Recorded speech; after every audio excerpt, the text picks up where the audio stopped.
Awesome. Possibly the most offensive one we've ever done, but Without a doubt. it's okay. No I don't one- know, an episode where you thanked pedophiles for helping children. So maybe if I just play like the racist black lady from Deus Ex before and after the show, they'll forget anything we said in between.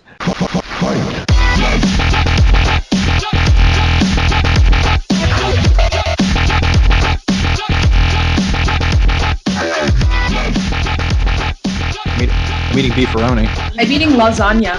I'm eating fuck all. I'm just drinking rainberry flavoured Gatorade. How did they make rain into berries? That's incredible. Don't know, but the reason I buy it is specifically because I love the concept of a berry full of rain, not just normal water, but it's actual rain that has it's in berry form somehow. I love the idea of anything being a berry. I don't know what that is. I'm with you on that. Yeah. Spiderberry. Smurf berries are obviously the big thing. And Dale North once, when we did the... Because we do a daily schedule of stories and slot news articles on Destructoid every 15 minutes.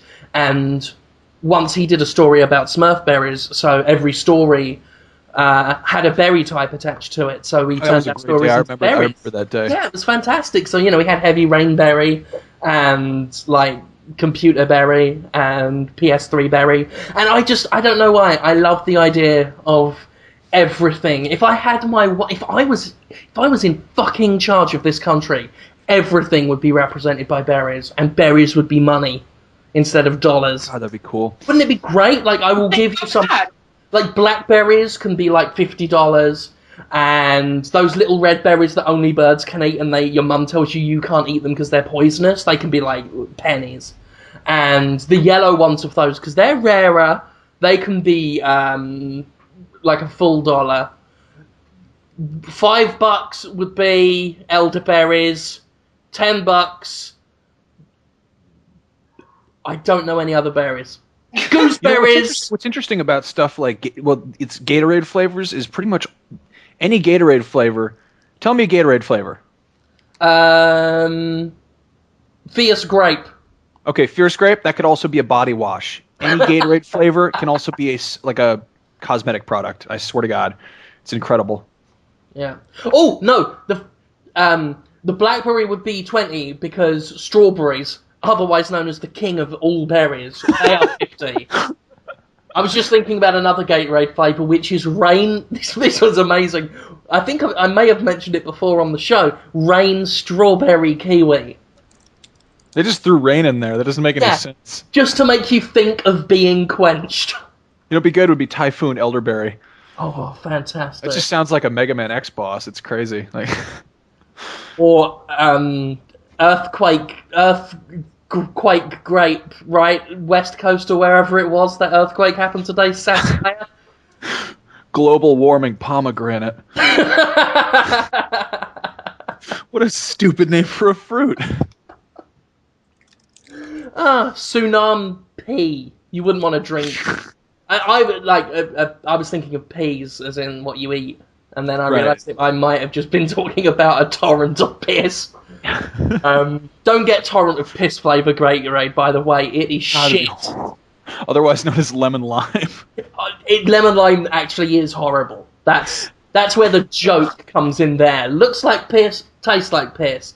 I imagine it tastes like weird pregnant animal piss with lots of weird hormones in it or something. It's nasty, and I still get it because I think of lemons and limes, and I think, refreshing, and I buy it, and then I'm like, oh, this is horrible. If it was green, it would taste amazing, but it's yellow, so no one wants it.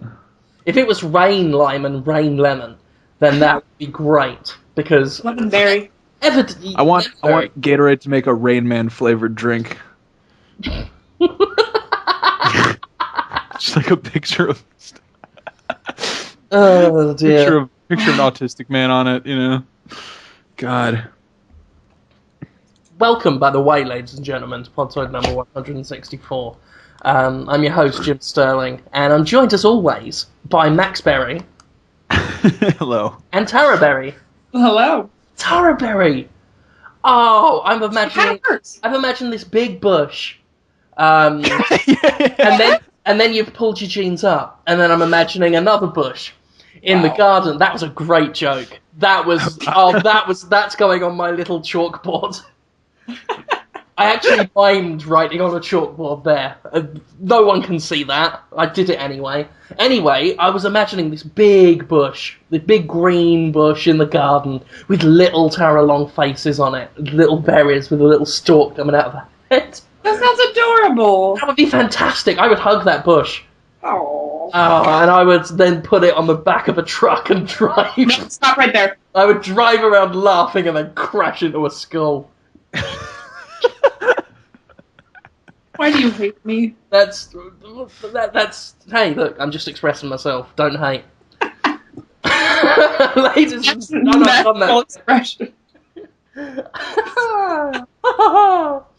Okay, it's almost time for PAX. And we might as well get this out of the way now, because Jonathan Holmes is going to come along later. Once again, he's tending to the think wrongs. He's just going to come in, he's going to stumble in all drunk and strung out on his special drugs. Yeah, helping himself to the meds. Oh, hey guys. Oh, it's always like that with him. It's always like, oh, that's 2 for you, 1 for me. Oh, like with everything. Oh, this one's pink. Maybe that is why he speaks so softly. Because he's just always on, like, anti-anxiety painkillers. I don't blame him. I'd hate to be like... imagine how many arses he must wipe a week. I'd be on their fucking meds. I'd be helping myself. Speaking of which, David North, who's a fantastic artist, he's done some wonderful stuff before. He actually drew my concept for Monkey Ghost, which is a TV show I've been trying to pitch for years. But he also drew Jonathan Holmes with a tray of medicated liquids in his hospital of monsters, and he's got Scarecrow behind him, and a Skeksis, and Count Chocula. It's an amazing drawing. It's actually really good. Oh, David North is incredibly talented. He once drew me for my birthday a picture of me excitedly dancing in front of a birthday cake that David Bowie dressed up as Jarrett the Goblin King. Was he the one who drew that? I love that. It's fucking great. He drew another one of me like kicking Mega Man in the face, and he did one of Mr. Destructoid. Very talented guy, and he does some like hilarious drawings. But yeah, that's a plug. Like, check it out. I'll try and remember to attach some to a Destructoid post at some point. Always escapes my memory. Anyway, we've got PAX coming up, and I want to talk about that. And Jonathan Holmes, unfortunately, won't be going, which makes me very sad. But we can at least get that done while he's tending to the... Yeah, he's on probation, so he can't leave the state right now. I just love to imagine an alternate reality Jonathan Holmes, who's just like, he's always late because he's a drunk, and he's not going to PAX because he's like, he's on parole, something like that. He's drunk. I like to imagine him as John Connor from Terminator 2 Judgment Day. Why don't you imagine me like that? Hanging out with Budnick from Salute Your Shorts and just driving around? Yeah. You don't She's not my mom, Todd. I don't want to know the things I imagine for you. Really? Yeah, I imagine you, like, crossbred with an elevator. Oh my god. And it's just like your flesh melded into a big elevator box and you're screaming. What? That's like some Hellraiser shit right there. The Max Scovella... Hellraiser. Elevator Max. The elevator Max goes up and down. Yeah, it's okay. I like that idea. It's not that scary, whatever. It is, because it's in a haunted house. So that's fucked you up. Fuck. Take the Max elevator to the Tower of Terror, and you can. I just picture that fucking Haunted Mansion Eddie Murphy movie. I can't even do anything else. I'm sorry. Actually, hey, there you are. We wasted all that time. We were going to talk about PAX by talking about other shit. And now he's here, so now he's got to listen to us talk about it and feel all sad like a little orphan who has lost his mum and dad. No, I'm excited to hear about it. His dog has died in front of him, and it looked at him while it died. It just looked up, and Jonathan Holmes was holding it, going, "It's okay, I'll take you to Candyland just like I promised." And the dog's like, "Really?" And he's like, "Yeah, boy. Oh, that's good, Johnny." The dog can talk in this scenario. Obviously. Yeah, not for much longer, though, because now the dog is dead, and he buried it in the woods. put some little stones on where it buried, and stuck a little twig in there. What he doesn't know is later on, fucking hurricane blasted through and fucking scattered those stones everywhere, dug up half the dog, which got bashed into a tree, and then the crows had it.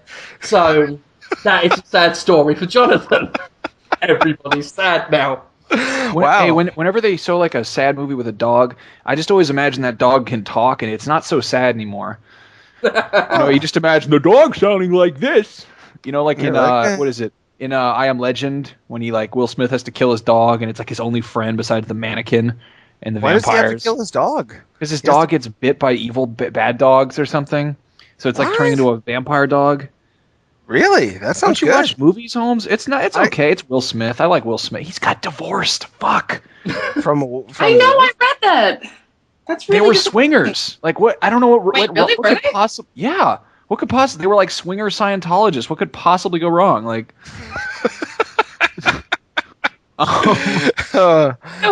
There's this part in I Am Legend where like Will Smith has to kill his dog, and it's just like it's Will Smith doing that kind of like. That Fresh Prince sad eye, and he's just sitting there with his dog, and he's waiting for his dog to he's feeling its heartbeat, and it's about to die, and then it turns into a zombie dog. But if you just imagine the dog talking, it's not really sad. It's just kind of, oh, well, Will Smith, you're about to be the last man on Earth with no pet dog. I'm going away. And then it would just die for a second, and he'd sort of shed a single tear, and then the dog comes back. Whoa, it's me again, and I'm a vampire dog now. I think they've got some truth to that. I can imagine them taking old Yeller out the back to shoot him, and the dog's just like, oh, you better fucking not be doing what I think you're doing.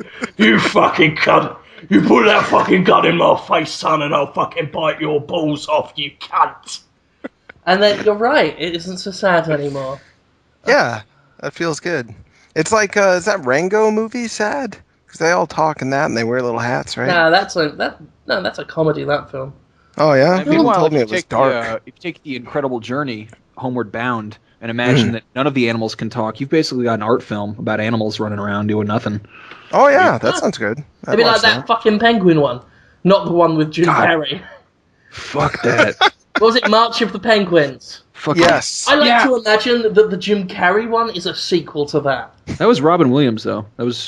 You mean Happy Feet? No. There's a lot of Penguins. Mr. Popper's Penguins. Yeah. That's a good book. I never saw the movie, but I used to read that book as a kid. But Mr. Popper's Penguins is now officially the sequel to March of the Penguins, where the penguins have marched to Jim Carrey's house. I remember when I first saw a trailer for Happy Feet, which people tell me is a good movie, and I tell those people to suck all the dicks, because fuck that movie. Is it bad? So stupid. It's so fucking retarded. It's a fucking movie about penguins dancing. They can't do that. They don't have the dexterity in their legs. That film is bullshit from the start. It's just so fucking dumb. I remember seeing the trailer for it, and it was right after March of the Penguins came out, and this guy sitting behind me is there with his wife, and he's just obviously hates everything about having kids and having a family. He's just miserable. Good man. And this How could you tell? Just by looking at him? This Happy Feet trailer came on, and he just... it's all these fucking weird penguins dancing around to music, and it's all Robin Williams voices, which are just played out at this point. And the fucking after that sort of pause after the trailer, the dad just goes, "Oh God, it looks even worse than that last fucking penguin movie." That guy sounds great. I'd buy him a steak dinner. Yeah, me too. I heard, isn't Happy Feet? It was directed by the guy who directed. Paul Verhoeven. No, it was by Mad George. Max Yeah, the Mad Max George guy. something. Mad Max guy. He was supposed to do the Justice League movie, but that didn't work Fuck him, out. dude. Paul Verhoeven should direct every Disney and Pixar film. God, it'd be incredible. Wouldn't it be fantastic? I don't think he's really doing stuff these days, is he? Nah. Verhoeven. Hopefully he'll come back. Isn't he trying to breed a giant scorpion to ride to the bakery to buy cake? What? I don't know. It'd be pretty kick-ass. I just thought of this to be really rich and insane. To get so rich that you could buy a stealth bomber and then get it gold-plated so it wasn't stealth anymore. Oh, wow. Fucking be some decadent shit. Yeah. You just see that from miles away. That would be pretty... Yeah, I'd do that. Is Tara even there? Tara? I'm here. Oh, awesome. I think what I would like to do, if I had the money, is to have a swivel throne, so I've got the regal grandeur, but I can still compute. I think a swivel throne would be amazing. I'm with Yeah. you. I think everything should be swivel anyway. Like the Emperor, so you can turn around and look at people. Exactly. Oh, he does have a swivel throne, doesn't I'd like to get a throne that from the back it looks like somebody else entirely is sitting there. Like, so it looks like there's an enormous fat man, and it turns around and it's just like a chair that's shaped like an enormous fat man, and I'm just sitting there tending my fingers within this weird egg-shaped body cavity thing. I wonder if you could selectively breed a swivel elephant. Can you imagine how much better an elephant's life would be if it could just swivel on any one of its legs at any given moment? Be awesome. Just to turn around and just say, those leaves behind me didn't think they'd get eaten. Fucking psych. Swivel round, eats the leaves like a cunt. I always thought it would be kind of weird if they made a car that instead of having wheels, just had casters, so a car could just drive completely sideways. You could just What? And if you were a car that could turn its wheels all the way, I don't know. Yeah. Hold on, what's that angle, Tara? What's the one where it's sideways? 90 degree? 90 degree. That's the one. Oh yeah, yeah. They've got cars like that. Do they? Yeah. That's stupid. I don't think they should have those. Holmes, somebody on Twitter asked me, for some reason they asked me, they were like, hey, what degrees does Jonathan Holmes have for his job? And I said 98 degrees, the entire discography. Yeah, after last week, I've gotten a lot of people just really curious about psychiatric hospitals. Yeah, they're called state workers trying to make sure you're doing your job. Yeah, they might be checking All Jonathan Holmes has to do, if a state worker questioned him, was tell him that Podtoid is a project at his hospital that he does to help the think wrongs to express themselves, and it would be totally believable. They'll listen to any episode of this shit, and they'd say, "You're doing amazing work, Jonathan."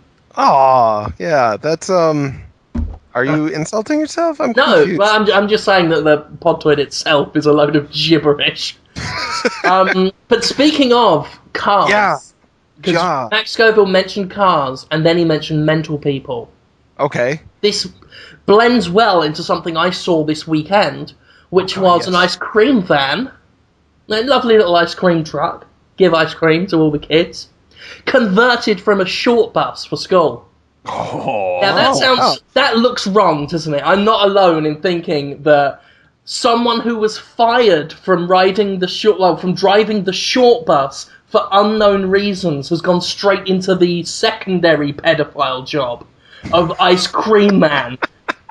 It's like, yeah, I used to drive the school bus. I don't anymore. Have a fucking calypso. It's like, that doesn't work in my head. And I just think that looks dodgy.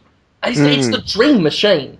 Like a school bus that's also an ice cream van. It's pretty awesome, yeah. That's a paedophile dual wielding, that is. Yeah. That's like if David Jaffe was like a pedophile, that's how Twisted Metal would be. Oh, wow. It'd be like, I don't know what would it be called, like warped metal or something? I don't know. Warped metal. Twisted children's underpants wrapped around a hedge. Ugh.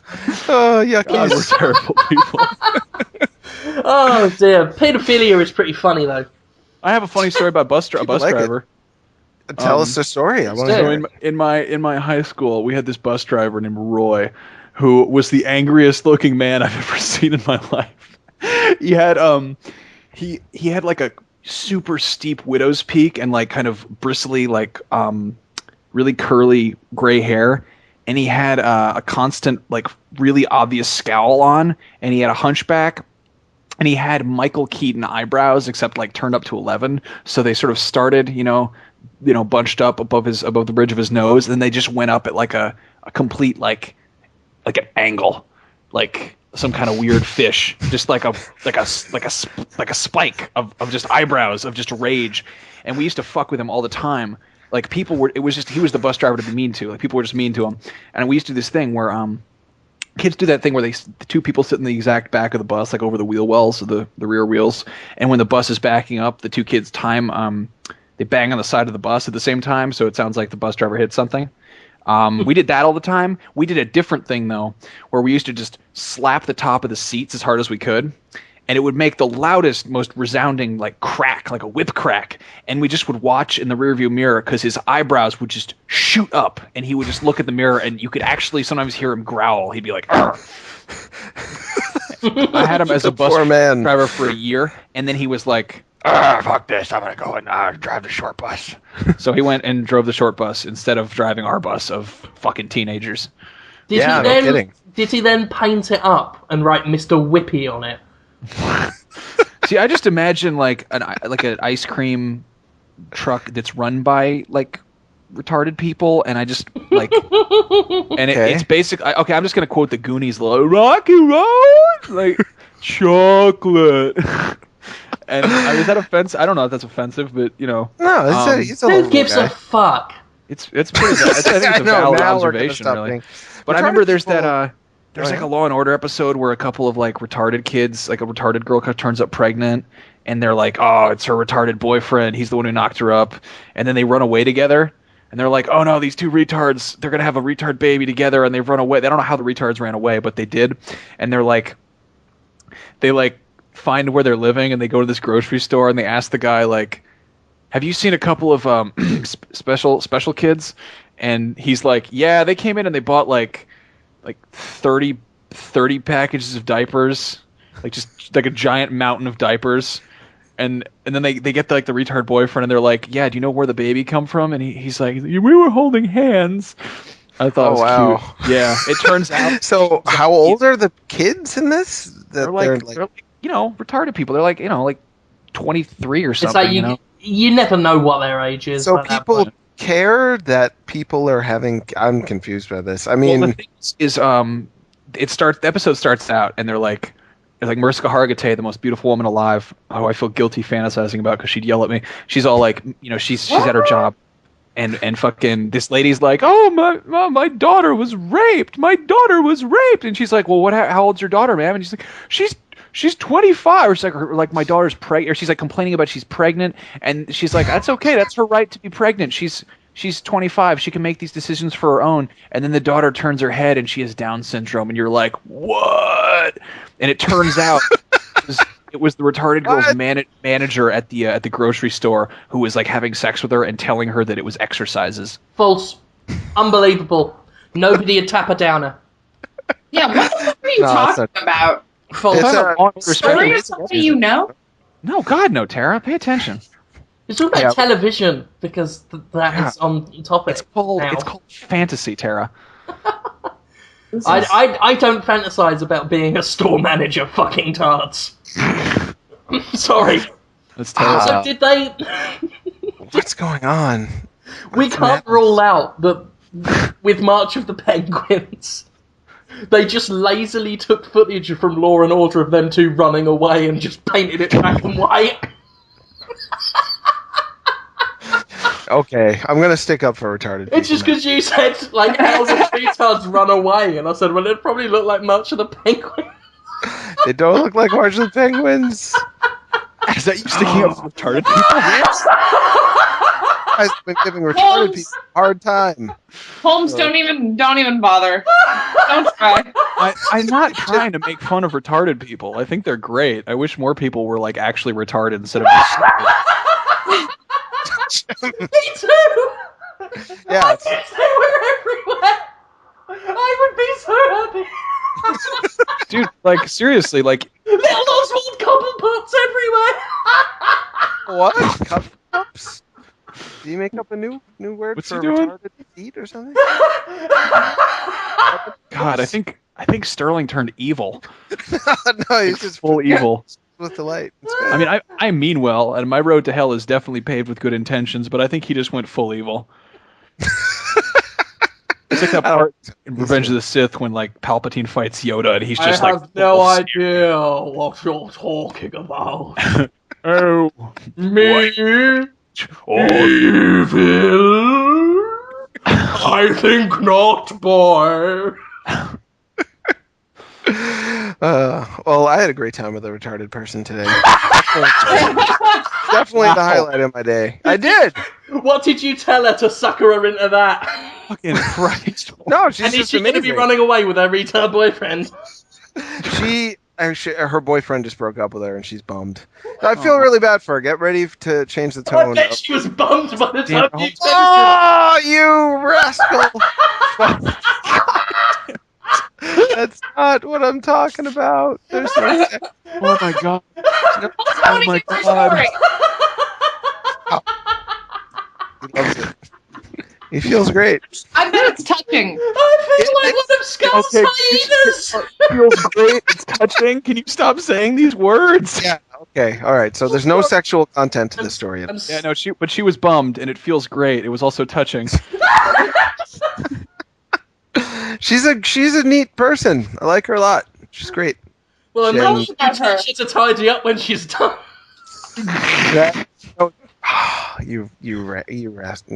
Sorry, I'm sorry.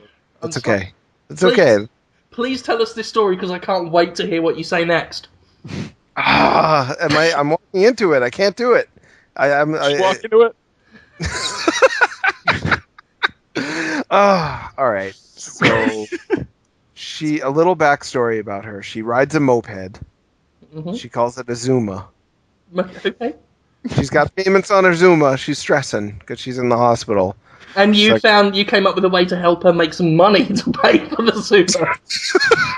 No. So I'm like, do you want help paying off your Zuma? She's like, no. Let's do it later. I'm like, okay, so what's the problem at hand? What's the problem today? Well, her boyfriend dumped her, and she lives with her brother, who's also developmentally disabled, and he's kind of a jerk. And he just had his girlfriend move in.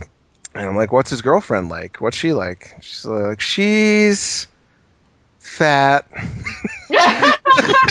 I'm like, okay, what is she like? What's her personality like? Well, she lies a lot. I mean, it's just so she can't even help but just to tell the base. You see, this is why I couldn't do your job. Yeah. Because you see, I haven't even seen this, special person of your friend person, right? I don't know the right term. Fuck it. She's just. I haven't seen this chimp, and. Whoa! I mean, I don't know why I'm providing an example of why I couldn't do your job, because me trying to provide an example is a fucking example. But yeah, when she said I'm going to a new kind of hell after today.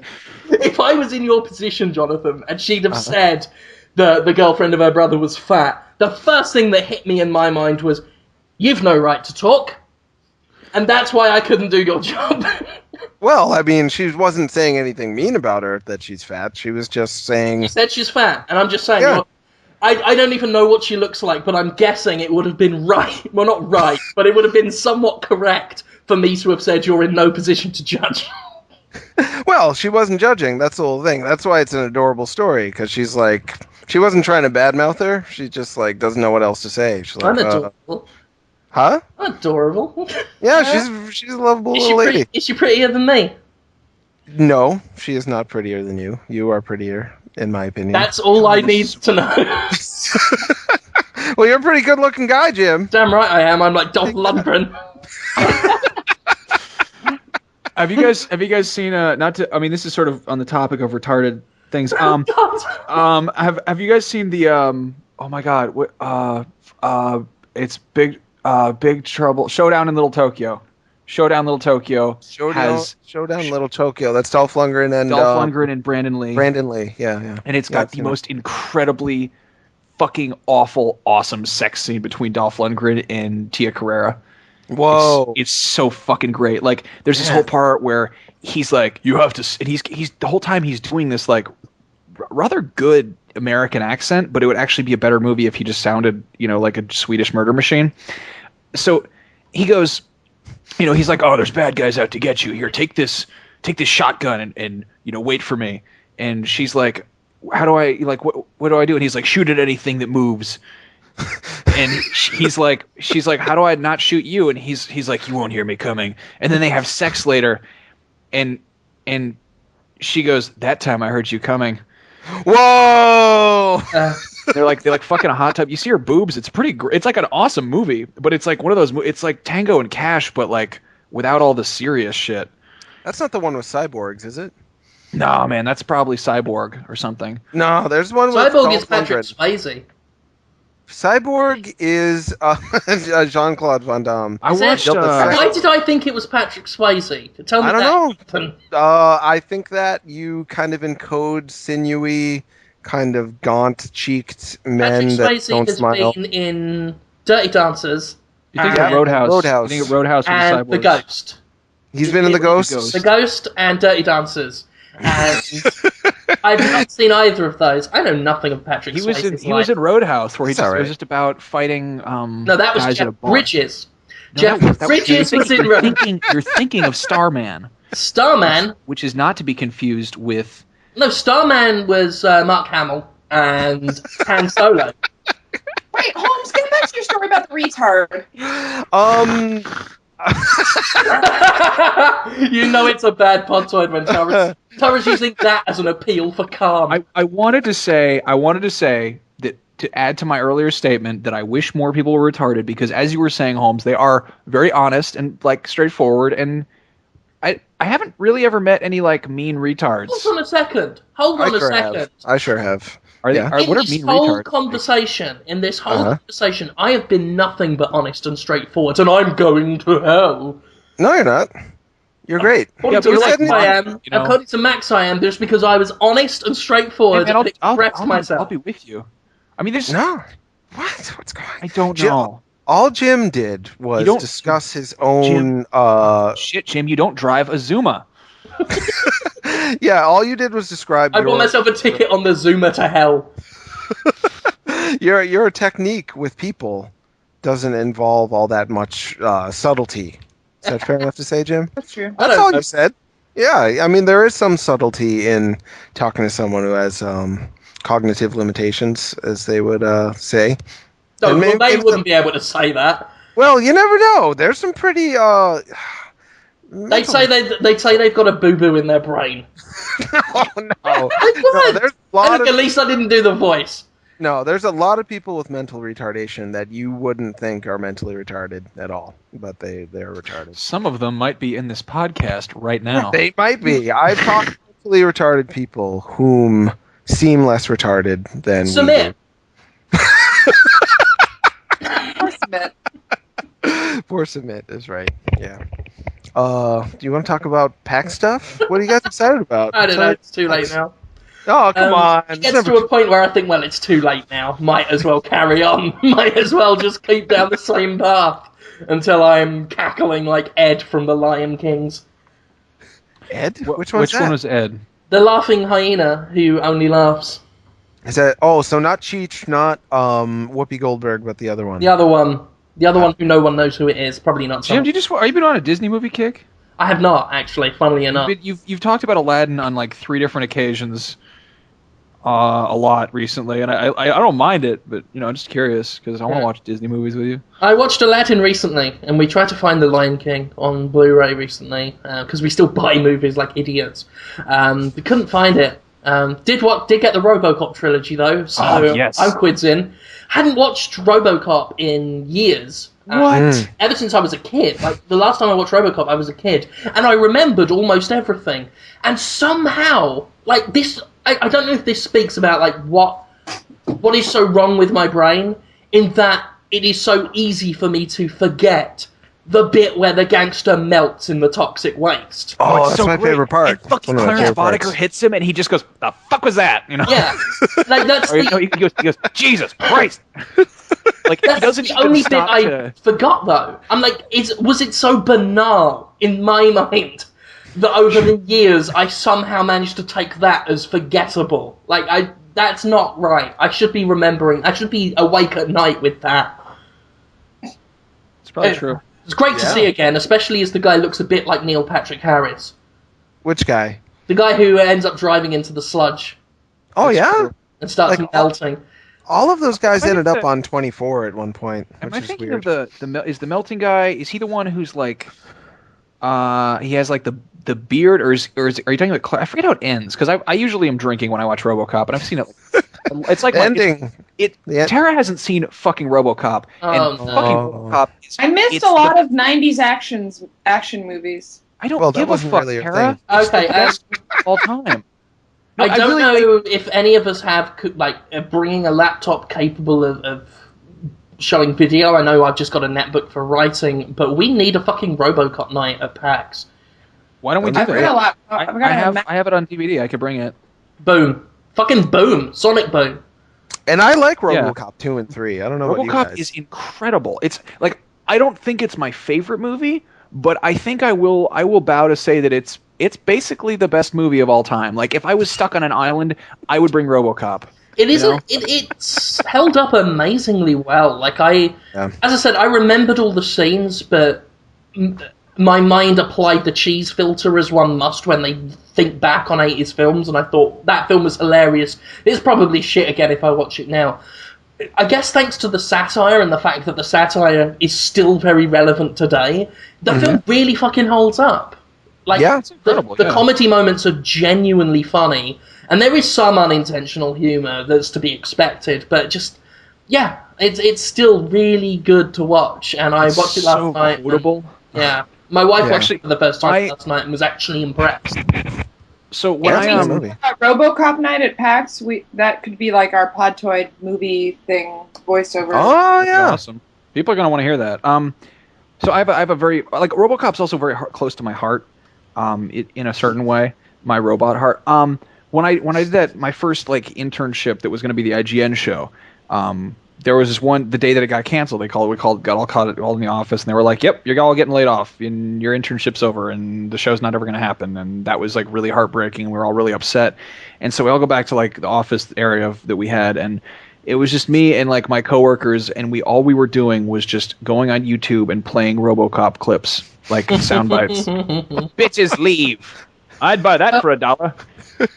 And then it's nice shooting, son. What's your name? Murphy. And then it's so quotable. Yeah, forgot about that line.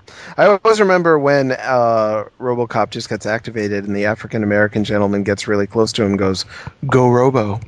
Remember that part? Yeah. That part's really good.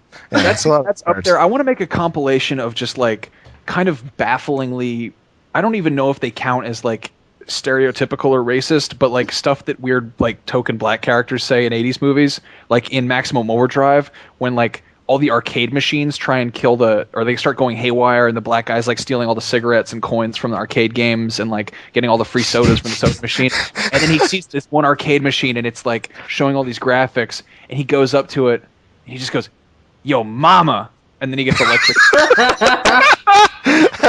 Do you need to include the black dude from Event Horizon, which is one of my favourite films of all time, and it's incredibly dark.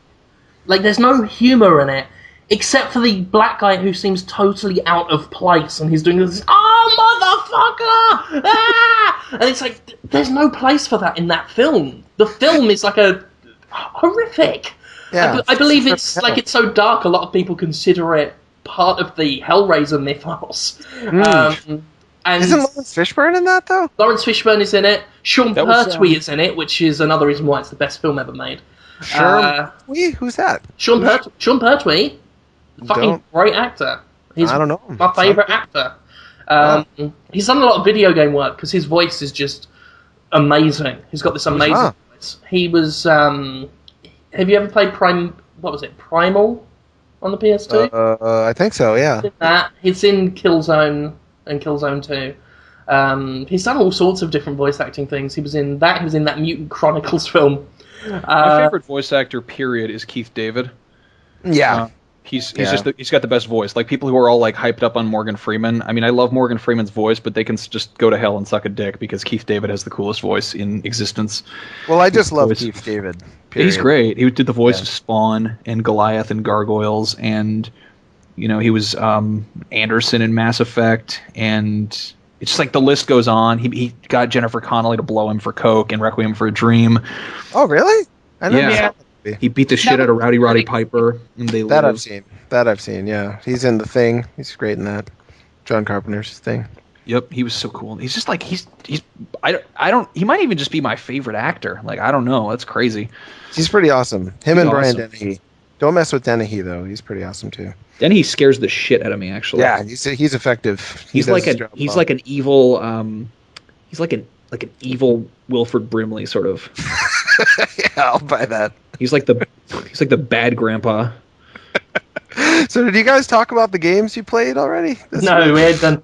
I don't think we've mentioned a video game yet. We haven't. I think talking about Sean Pertwee's acting credits was the closest we got to games. I wanted to talk about PAX, actually. Jeez, Okay. 47 minutes ago, I wanted to talk about PAX. Okay, PAX is happening this weekend. I'm having a miserable week because of it, because I hate having to fly, as I said on the last episode, and I hate having to do things with my life. So this week's been a write-off for me until Thursday night when I finally get off the plane. But got to talk about it anyway. So PAX Prime, what is going on? Well, we've got things. Sunday is the big one. I should have prepared this. I thought if I could string out this sentence long enough, I'd suddenly remember when Nero's panel is, when I don't even know. I've never known. I can find out. It's at noon on Saturday, the How to Run Your Own Gaming website one. I know it's in the Unicorn. So noon on Saturday, that's your first stop if you want to see a lovely Destructoid panel, because Nero Gonzalez, the founder of Destructoid, is going to be running a panel. He's got Stuttering Craig from Screw Attack there. He's got a guy from IGN there. He has got others there. Cheapy D, I think, is going to be there. Lovely man. The guy from IGN. I don't know, some dude. Fucking idiot. Well, anyway, that fucking idiot is going to be... I have no idea. He might be nice. He's going to be... Fucking, I have like a ton of friends at IGN, so it's just kind of like... It's IGN's publisher, Piers Schneider. There you go, Piers Schneider. Piers Schneider, yeah. I like him because his name sounds like pear cider, which is a delicious drink. Let's go to the windmill and get some pear cider. They don't make pear cider at windmills. I don't know what that means. They may. I don't know what I'm doing. I got so much quaint in my head mixed up, and all the quaint bled together. Doilies. So on Saturday at noon, Unicorn Theatre, Nero is hosting an all-star panel about how to run your own video game website. So that's good. We go see that. Then on Sunday is the slightly less good, but probably a lot louder Destructoid Live 2. If you came last year, you'll know that we had let's just say, creatively successful panel. Half the fucking people turned up, but it was still fun, and hopefully more people turn up this time because we're not going head to head with the fucking PAX keynote. I'm going to be there. Max Scoville's going to be there. Mm-hmm. Yes. That's hot. Nick Chester. Nick Chester editing. Tara will be around. Well, I mean, all the editors who are going to PAX better be fucking there. On stage, you'll see myself, Max Scoville, Nick Chester, Harms the Aziz. We will be having Conrad Zimmerman and Jordan DeVore, who host the Saturday morning hangover on Justin TV every morning, are going to come on. There's going to be a lovely little thing for them. We will be having... Hamsrud is going to be challenging 2K Games to a special sandwich contest in which, based on The Darkness 2, they're going to have him and someone else trying to eat the sandwich. I think it's going to be me. I think I'm going to have to shove food into his mouth. So Hamza and Max will be stood behind Hamza with demon hands on, like in The Darkness 2, the demonic tentacles, and he's going to be feeding Hamza from behind, which that sounded awful. And they're going to go up against 2K. Another industry challenge will be myself. I will be facing Sega and Sega's representative in a dance-off for Cup to settle our long-standing rivalry, what we have had. So that's going to be good. I've actually been plotting out my dance moves in my head, and I think that I am going to win. Because it's... Is it going to be like Salt and Pepper style moves? Or like something more... I'm not going to get that far. I get out of breath. I get out of breath having a shit. I'm not going to be able to dance. This is fucking stupid. But I'm going to try anyway. I'm just going to fuck up Hamza's face with food. It's going to be great. I'm so mad at that little shit. I don't know if you guys saw, but he apparently got mad at me for something about frozen yogurt. I don't know. I said yogurt was for women. Yeah, my wife was actually laughing her head off at the back of the bus. When was it? This past weekend.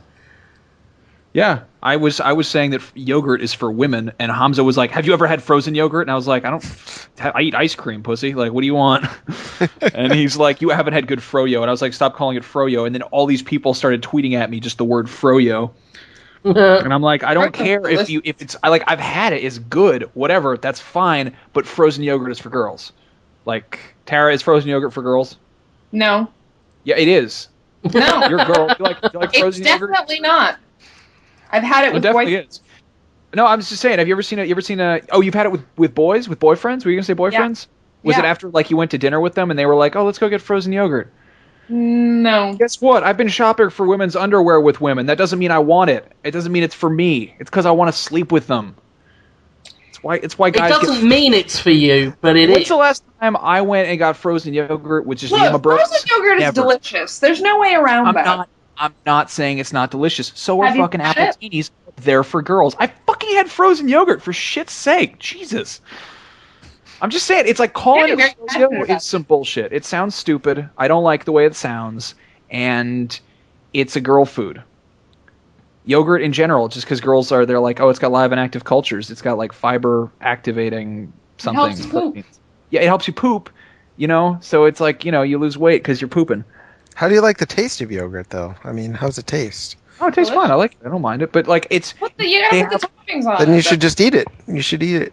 No. But it's like, I also like, I don't want to be like, "Bro, my favorite food is quiche." It's like, no. There's like certain kinds of foods that are fucking... I'm sorry, but quiche is fucking nice. I just eat the yogurt and quiche. That's what I do. At the same time, I've never been worried about gender things. If I want to wear crotchless fresh sneakers, I will. But I didn't even say that properly. I said crotchless fresh Snickers. And I don't want to wear Snickers because of my allergies. I've never been that worried about gender problems. Like, I'll order a drink and someone will say that's a girl's drink, and I'll say, "I don't fucking care. It's got berries in it." Which is a nice. I mean, I can't really talk because I do some girly shit. Like, I will, if we do karaoke, I will probably get drunk on Cosmos or something, and then do karaoke to Well, I mean, the quote Kim Wilde or something. Blondie. The so-called girl drinks taste the best. It's true, they do. And I can't drink beer until I'm fucking drunk because it's disgusting. It's true. And the same with hard liquor liquor stuff. Like, I won't drink hard liquor on its own until I'm too drunk to give a shit. Otherwise, I'll be starting with fucking pina coladas and things with fresh fruit in it. And I mean, I always go to a bar if I'm at a party. I'm looking forward to doing this at Sega Gameworks because they do lovely ones. I always say to the barman, I say, "Give me something green," because green drinks have lots of alcohol in but taste great. This is true. Yeah. This is very true. So I always say, "Give me something green." They're always a melted Tokyo iced tea? I haven't had a Tokyo iced tea, no. Oh my god, Tokyo iced tea is like a Long Island iced tea, except it's green, which makes it better. I like the Adios Motherfuckers, which is like a blue version. It has blue curacao in it. God, I remember pounding one of those with you at GDC. It's like the most alcoholic drink I've ever had. There's that whole family. They're like the special moves of drinks. Yeah, it's like Adios Motherfucker, the Tokyo tea. There's like a red one too. There's the Long Island, and it's basically just booze, and in some cases like a splash of soda. But it's like, "Oh, what do you want? Oh, let me try everything behind the bar. Those big clear bottles. Like, what's in those? And then they mix them together. And then you wake up the next morning and you're angry at the sky. Your head hurts. But I'm looking forward to Sega's party on when was it? Saturday night at the GameWorks, because they do lovely appletinis, which is it's the Green Gamble, I call it. I don't call it that. I just came up with the idea to call it that, and now I'm going to keep saying I've always said that. But the Green Gamble, as I've always said, definitely paid off when I went to GameWorks and said, "Give me something green," and the bartender gave me a lovely appletini. Had them all night. Huh? You ever had a Girl Scout? What? The Girl Scout, it's a drink. Oh no, it's like a cookie in it? It's like a Girl Scout or a Grasshopper. They're pretty much the same thing, but they taste like mint cookies, and they're green. They're like opaque green, and they come in like a martini glass, so you pretty much look like you're in the Star Wars cantina when you're drinking one, because it's a space drink. Ooh. Yeah. That sounds good. I love green drinks so much. I just like things that are green. Like, aside from vegetables, if things are green, I like them. It's always been that way. I used to drink Sprite because the can was green, and I liked green was my favorite color, so it must taste good. And I don't like Sprite now because I found out that Mountain Dew is actually green, so I drink that. Yeah, it's crazy. I don't like Mountain Dew very much. Really? I guess it's because we don't get that in Britain. I say we didn't because I don't live there anymore. But, God, Mississippi's retarded, isn't it? Take another drink for those playing the drinking game, which I said we were going to talk about at the top of the show and didn't. We'll get to that next. We'll talk about that next. What was I saying? Oh, yes. I said, oh, yes. I actually didn't remember what I was talking about. What was I talking? Oh, yeah, Mountain Dew. Mountain Dew. Oh, yeah, Mountain Dew. Mountain Dew. So I've got to say Mountain Dew because... It's you. Yeah, because the way I pronounce things, it makes me... It sounds like I'm saying Mountain Dew. Like there's a special that's type... so funny. Like a... Yeah. It's like a lumber Jew, just like a like a rabbi with flannel on that lives in the woods. I'm imagining like a giant stone rabbi who looks after the boulder people. I don't know what. He just plays dreidel with the Gorons or something. Yes. Oh no. That was my Goron impression. It wasn't very good. Let's talk about this drinking game. Right. Tara, have you still got that? Because I didn't. Mine actually fucking died. I need to charge this shit. Can't click on anything. But someone in the comments of our Destructoids.com front page Podtoid question thread came up with a nice drinking game for Podtoid. So you can listen to it and have a bloody good drink with your friends. You might die too. Yes, you will die. Okay. But then if you're listening to Podtoid and you're like 2 hours in, you're close to the end anyway. What have you got to live for? Okay, so I guess Tara, if you want to... Here it is. I found it if you want. Do you want me to say the rules? Yeah, please do. Okay, this is from user Dakilazical. Here we go. Podtoid drinking game. He says, take a shot every time Jim mentions how backwards Mississippi is. Max spins a rambling porn-related idea that goes nowhere. Tara reveals a huge gap in her movie knowledge, which has already happened at least once. Holmes talks about the nutty people he encounters on his job. Oh, nutty. You should all be wasted by now. And bonus shots for every time someone mentions how horrible the show is going and then reminds us it's free entertainment, so we should just shut up and enjoy it. Brilliant. We could probably add a few more to those. I would say have another one every time I sexually proposition Jonathan Holmes in some way. What's another one? Every time Max talks about animals, because he seems to talk about animals a lot. I love animals. A good amount, yeah. And hate them, too. You love and hate them. Every time Tara is interrupted, which is sad. I don't mean to do it, and I'm sure nobody else does. I have a thing I want to plug. I wrote this old story apparently of mine. Jonathan Holmes got a whole hospital of them. What? Plugs? Oh, something you want to plug? Wow, really? Today I am Droll Sterling. I wrote a thing about animals, and it's about animals I want to see fighting each other, and it's really stupid. I plugged it on Twitter, but I want everyone to read it because it's so fucking stupid. It's about this on the show before, actually. Did I? Did I really? Well, I put it on it's on maxscoville.tumblr.com. Go fucking read it. It's about fucking animal penises and stuff.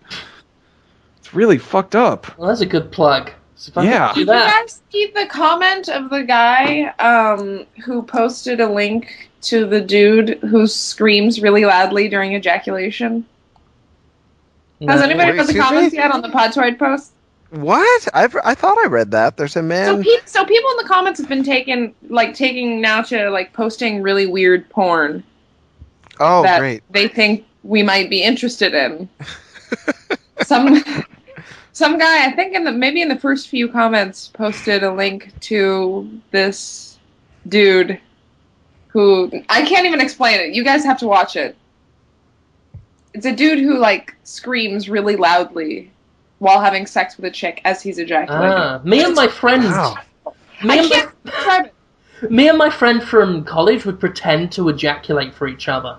and we would have a competition to see who could ejaculate the longest and loudest.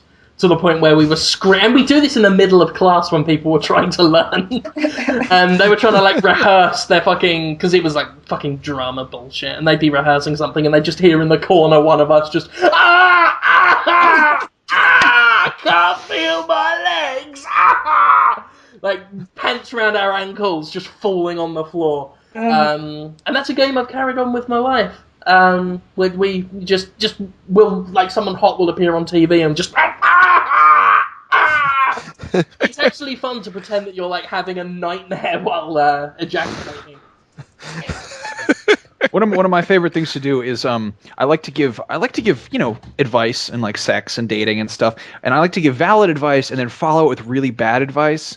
And it's like, yeah, so when you're going down on your lady, when you go in and you just doing stuff with your mouth, just scream at it. Just get in real close and just fucking yell at it. Where's the good advice in that statement? No, that's like the good advice would be like, don't, be confident, be yourself, like, don't be a dick to girls, but also don't be like a doting little wiener like Scott Pilgrim or something, be like a... Right, no, that's the good advice. That doesn't go without saying, because obviously some people, still do that. But, when you're giving, like... they're not self-aware. Right, so be self-aware. That's one thing. Be funny. Stuff like that. Don't tips for leading a good life. Don't do card tricks because girls will think you're a weirdo. I don't know, stuff like that. But then I follow it up and I'm like, yeah. So when you're going down on her, just fucking yell at her vagina. Just do it. Just get in real close and scream at it. I was very self-aware in my younger years, which was a problem because I was self-aware enough to know that girls wouldn't find me attractive. So I thought, fuck it. And instead, I would sit next to a girl at a party and just stare at her with a big smile on my face, wait till everyone had sort of dispersed. And my friends would actually leave the room, so it was me and her on our own, so it was worse. And then I'd just look at her and grin and go, how much? Oh, God. You're that guy.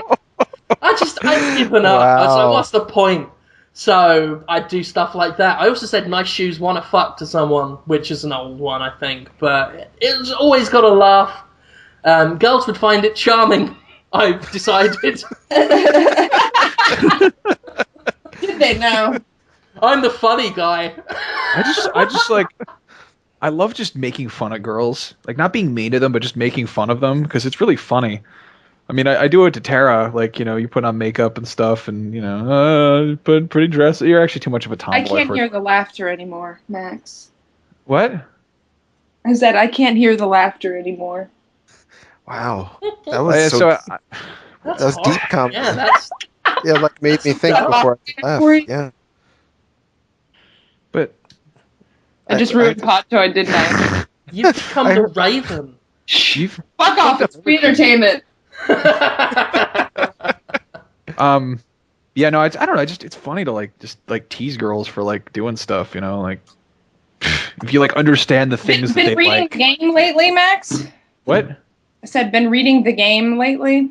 No, I don't mean like that. The game is stupid. That's like trying to get girls. Exactly what they tell you to do. They tell you to tease girls so that they tell you the teasing them. They're negging girls to do that.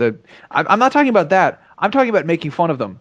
Just making fun of them because it's funny. I hate it's like when cats fall in the bath and they're all ruffled.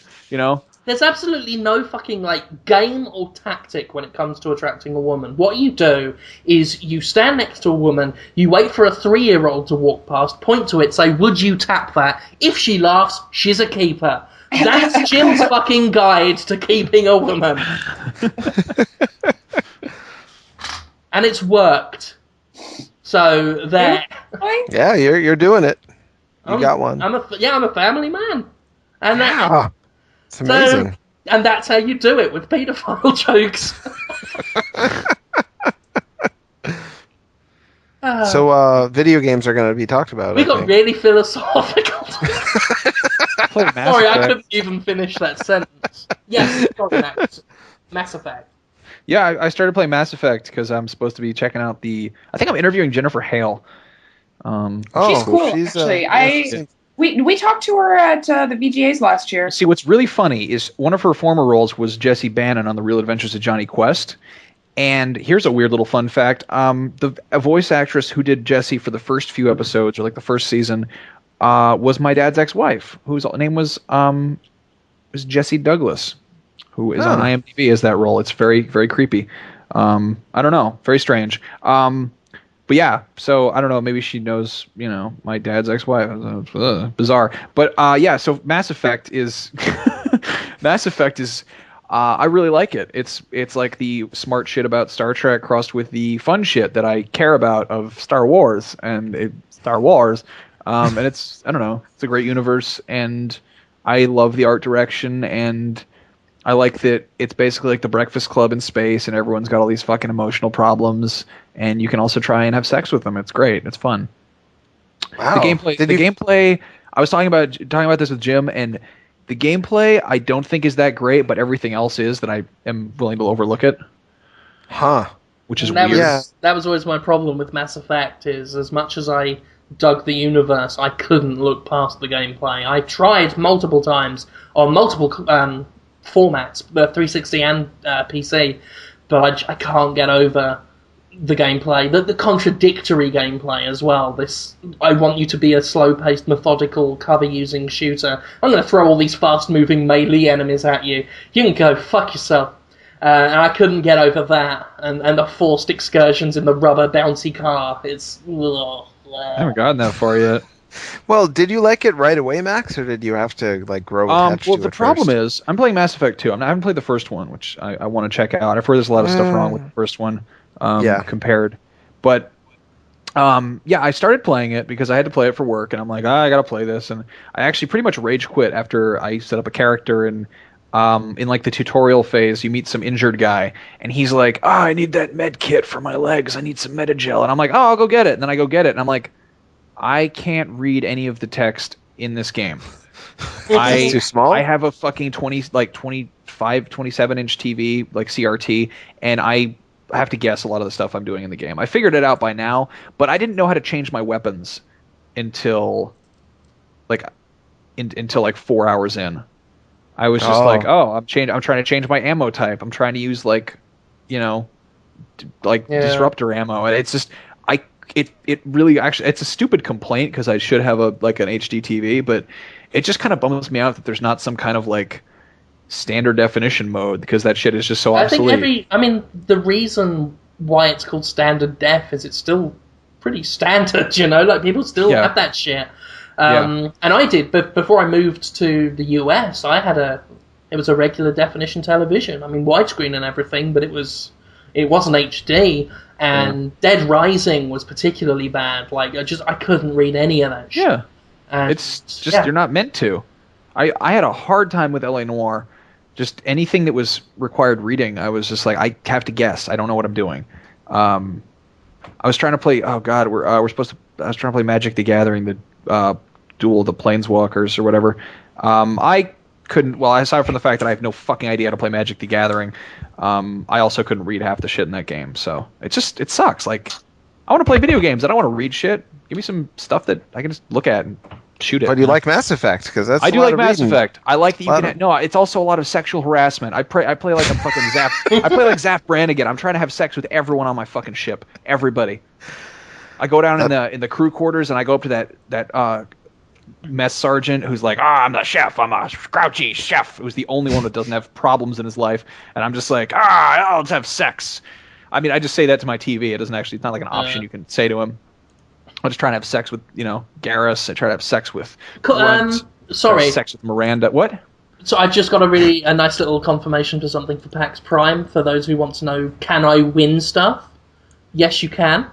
If you've been playing El Shaddai, you might, and Jonathan will know all about this, the little characters called Nephilims, the little cute fellas. We should be getting a whole bunch of plushies of those to just kick into the audience. Nice. So, sorry, just thought I literally just got confirmation and didn't want to forget.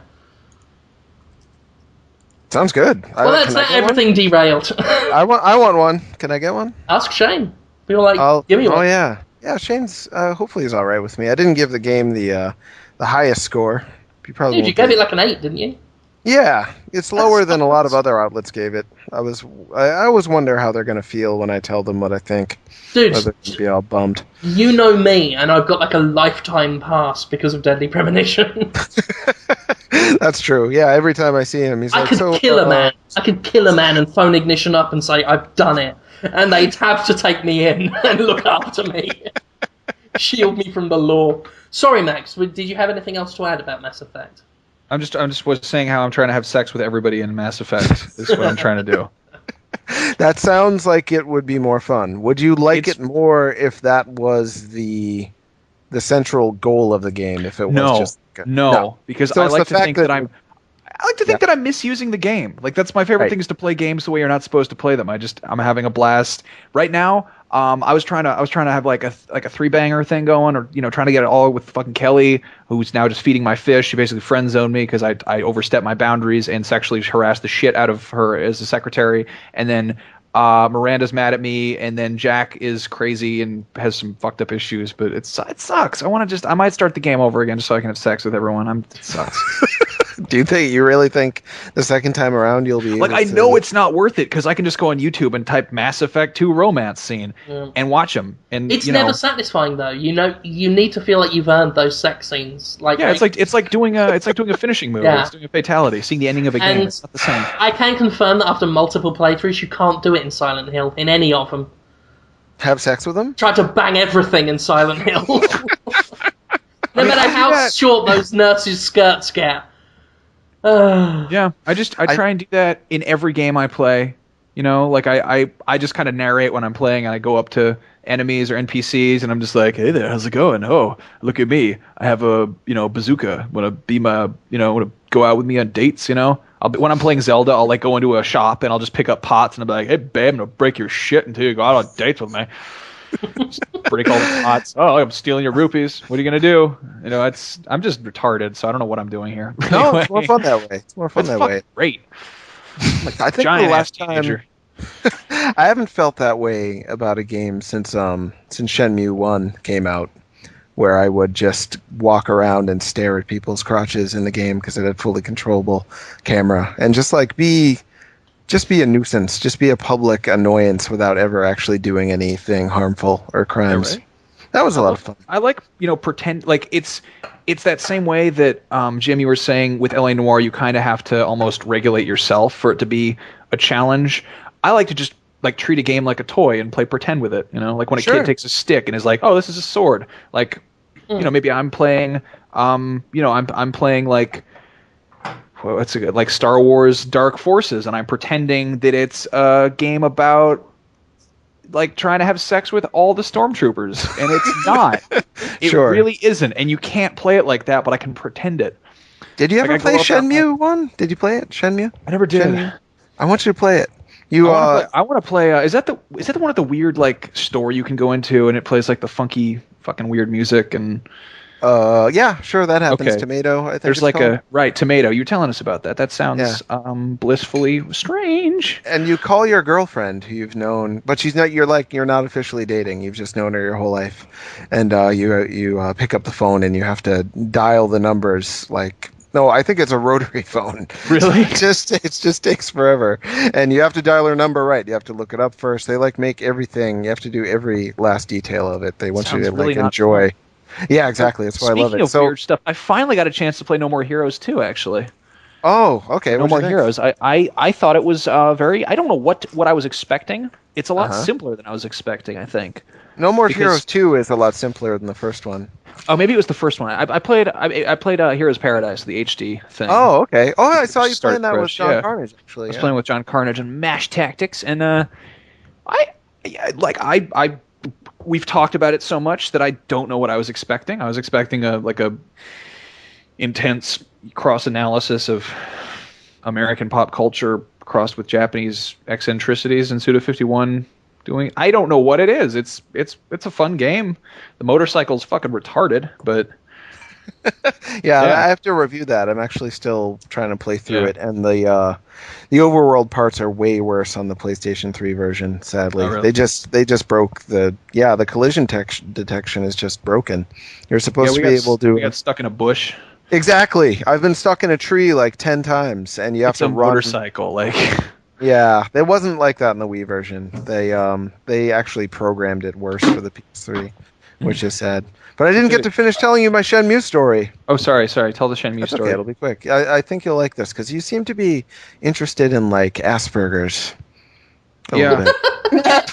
Yeah. So this game's the ultimate. Just like it should be what it's like to have Asperger's. That's what it should be called, Asperger's, the experience. Because you call your girlfriend, and you finally dial in the rotary phone, and you get through to her, and you're like, "Hey, Nazumi, remember that time that we went to the swing set?"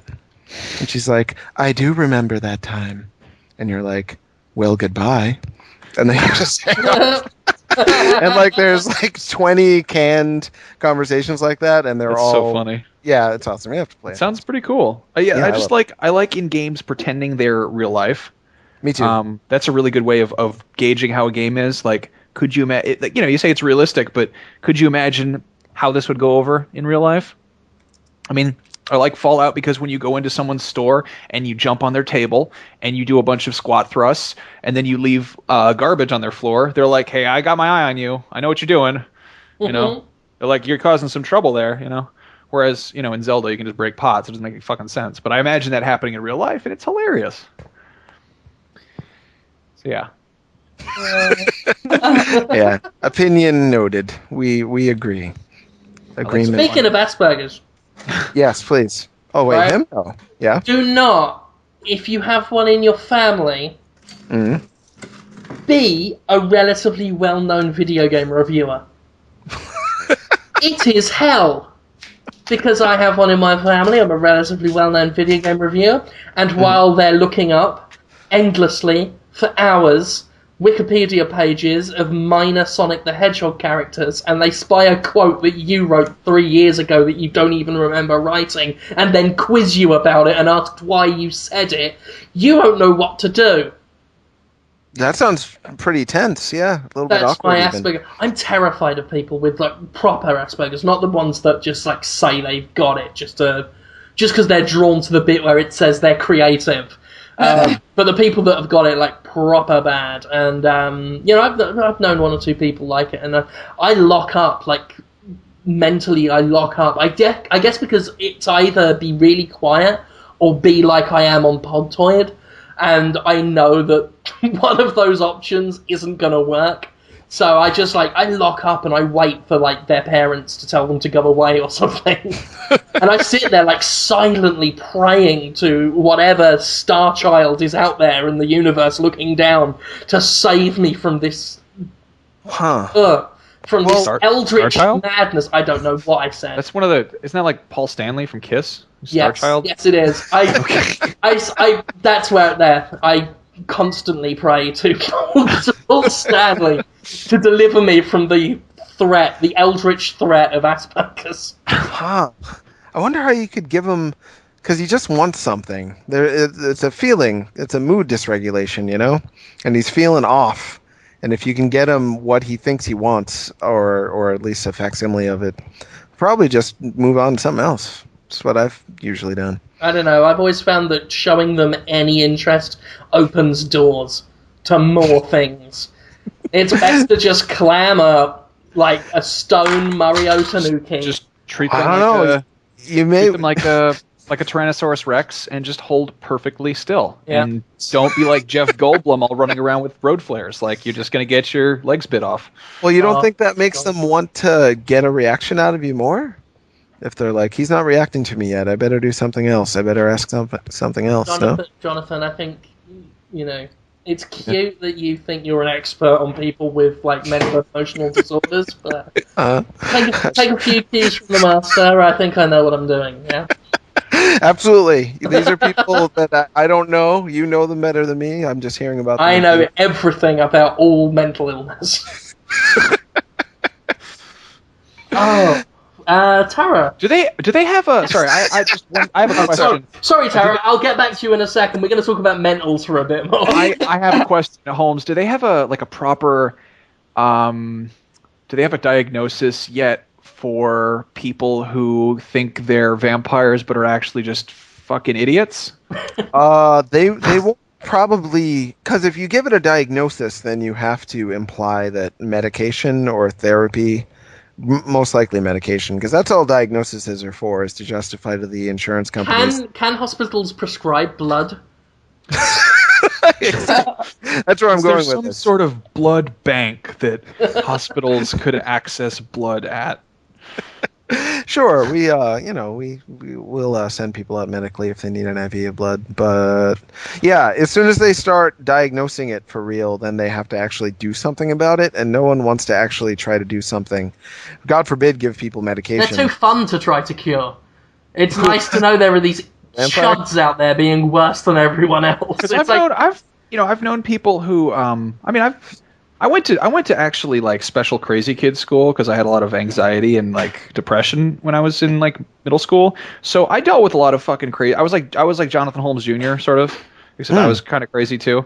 So I was dealing with a bunch of. I'm kind of crazy. Absolutely, I'm kind of crazy. You're like the sweetest man ever. You're like Goku.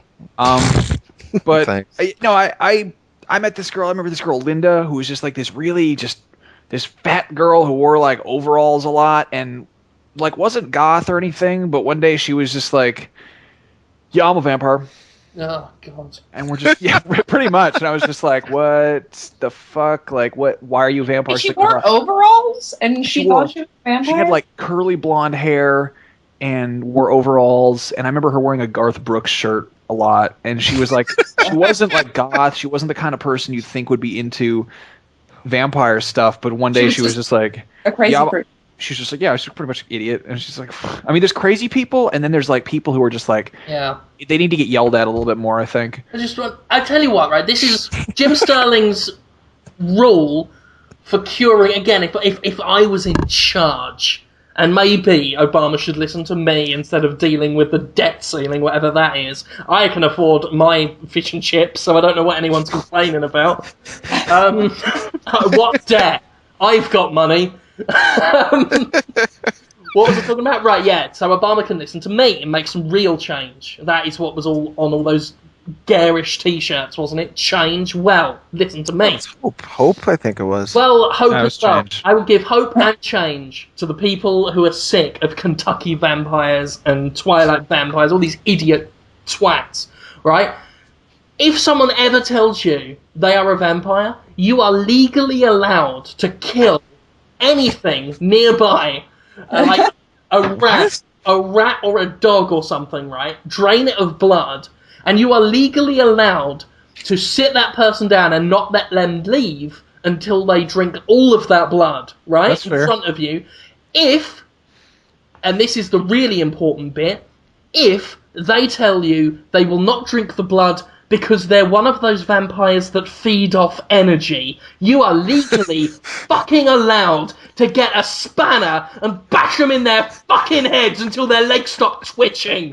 Fucking energy vampire, you pretentious half-right cunts. Isn't a spanner like a wrench? With none of the nastiness. You want the glamour of a vampire with none of that icky blood stuff. Well, you can't do it that fucking way. Jim. If you have a baby, you've got to wipe its ass, and if you're a vampire, you've got to drink this fucking rat's blood to fucking drink it, or it's a spanner for you. Right. So anyway, in high school, there was this girl Samantha who I was like sort of friends with, but then one day she was like a drama nerd. One day she was just kind of like, guys, I'm a vampire, and we were like, yeah. Is that right? And so we just would tease her and we'd make up stupid vampire jokes, and I'd go on like AIM after school and just bug her and be like, so if I made you a garlic pizza, could you eat it? And she'd be like, I could eat garlic, I just don't like garlic because I'm a vampire. And I was like, so wait, I saw you in the sunshine today, why? And she's like, I'm not that kind of vampire. And I was like, so that how do you kind? put on makeup if you're invisible in the mirror? And she's like, it's not like that. And I'm like, so how are you a vampire? And I remember then this was my like live journal days, and shortly after this, like a few months later, I was like Googling myself or trying to find like references to like if anyone was linking to my shit, and I found her secret vampire blog that was like I think it was on like Dead Journal or like Zanga or something, and she was talking about the day that I was making fun of her, and she just goes, that fucking Max Scoville the mundane was making fun of me for my, and I went and I got a glass of milk in my kitchen and I sat down and reread that paragraph and I just shot it out of my nose because it was so fucking funny. Wow. Basically, you were a bully in high school. Look, now, as someone who, as a fat kid at school, and therefore someone who knows about bullies, I totally give Max Scoville clearance under the new vampire law of America, instated 2011 and backdated. He has got diplomatic immunity for any case of vampire-related bullying, especially. In fact, it should be a legal requirement to turbo bully someone who is one of those vampires that change all the rules because they want all the It's like Asperger's. It's like those people that say they've got Asperger's because they read a bit that said they were withdrawn and creative and didn't read the bit where they need medication and an actual diagnosis and actually need to learn to shut the fuck up because no one cares about Sonic the Hedgehog. It's the same thing. You can't be an energy vampire. You can't be a different kind of vampire. If you're not Christopher Lee, fuck off. Right. If I'm making fun of, like, if you want to, I mean, vampires are bad. They are abominations, and it would be cool to be one. I'm just saying, like, because you could stay up all night. And, like, in this day and age of, like, 7-Elevens, you really don't need to go out during the day anyway. But really, like, vampires are bad, and if they exist, I'm not bullying. Buffy wasn't a vampire bully; she was a vampire hunter. You know, Castlevania isn't about going around making fun of vampires. You're fucking getting rid of them. It should have been Castlevania: The Vampire Bully Chronicles. Yeah, I'd play. Yeah. I was gonna say about Mass Effect though. I think I might be too old for it. Does that make sense? Nope. Yeah. Yeah? No? What does that mean? It means, well, there's, everyone goes, have you heard of, who came up with it? Erickson, I think? The stages of psychological development. And there's 8 of them, I think. And by the time you're in mine, the one I think I am, you don't care about trying to get people to have sex with you anymore. You're just like, oh yeah, that part. Yeah, I'm done with that. And that seems to be like the big draw of the game is like running around with frog people. That's what I'm attracted to. Well, the only way I could like it is the way you like it, because I'm not going to care about some story somebody wrote about the space guys doing the stuff. I'm not going to care about that for sure. There's no appeal for me there. And again, I might have liked that years ago, but I'm just really... You reach a sci-fi threshold, You've seen enough Star Trek-esque movies and video games where you just reach a point where you're like, I don't really need any more of that style. Yeah, I'm just kind of... That makes sense. Actually, I mean, one reason that I'm getting into it, I think, is because I've become so, like, disenfranchised from Star Wars. Like, ever since the prequels, I just kind of stopped giving a fuck about it. Mm-hmm. So... it's like I kind of want to get into something else similar to that and get it on the ground floor. Well, it's definitely more... if Star Wars would have grown up with its audience, which is, I think, what a lot of people wish it did, it would have turned out to be like Mass Effect. So it's kind of... If George Lucas had died, it'd probably be all right. I still like the prequels. I'm fine with them. I should have died. Did you guys see the E3 trailer for the Old Republic that BioWare released? It was like all like, it doesn't look anything like the game. I mean, it's all like cinema cutscene, but the trailer looked good. If BioWare did like a direct to DVD like CG movie about Star Wars, I'd probably watch it if it looked like that. They look gorgeous, Yeah. I'm with you on that. Just the art direction of fucking Star Wars, the prequels, is just so goddamn stupid.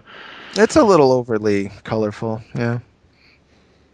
Oh, the CG in Mass Effect is better than the prequels. Like and it's a game. So yeah, I like the Muppets in the prequels though. There's some pretty good Muppets.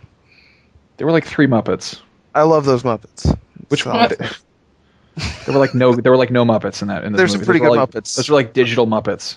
No, they're real Muppets. It was like good ones. The only Muppets were like Ki-Adi-Mundi's forehead and like that thing that was next to Jabba the Hutt, and then one of the pod racers' hands was a Muppet. That's everything else was CG. There's some pretty good Muppets though. George Lucas is just like George Lucas never grew up. The guy's 13 years old. Like Yeah. And that the CGI obsession speaks volumes of that. Even when something might look better as a live action puppet or a model, like he'll still go for CGI because it's the new cool like technology. Oh, wicked dude! And fucking goes back and remasters the fucking old ones to put more CGI in because. Well, I think he wants 100% control. I remember. If he wanted 100% control, he shouldn't have fucking sold Star Wars to anyone in the world. So they wrote all this like expanded universe stuff that he then just like threw in the trash when he. Yeah, it was really good too. Yeah, like I don't really like the Star Wars films, but some of the expanded universe stuff really interests me.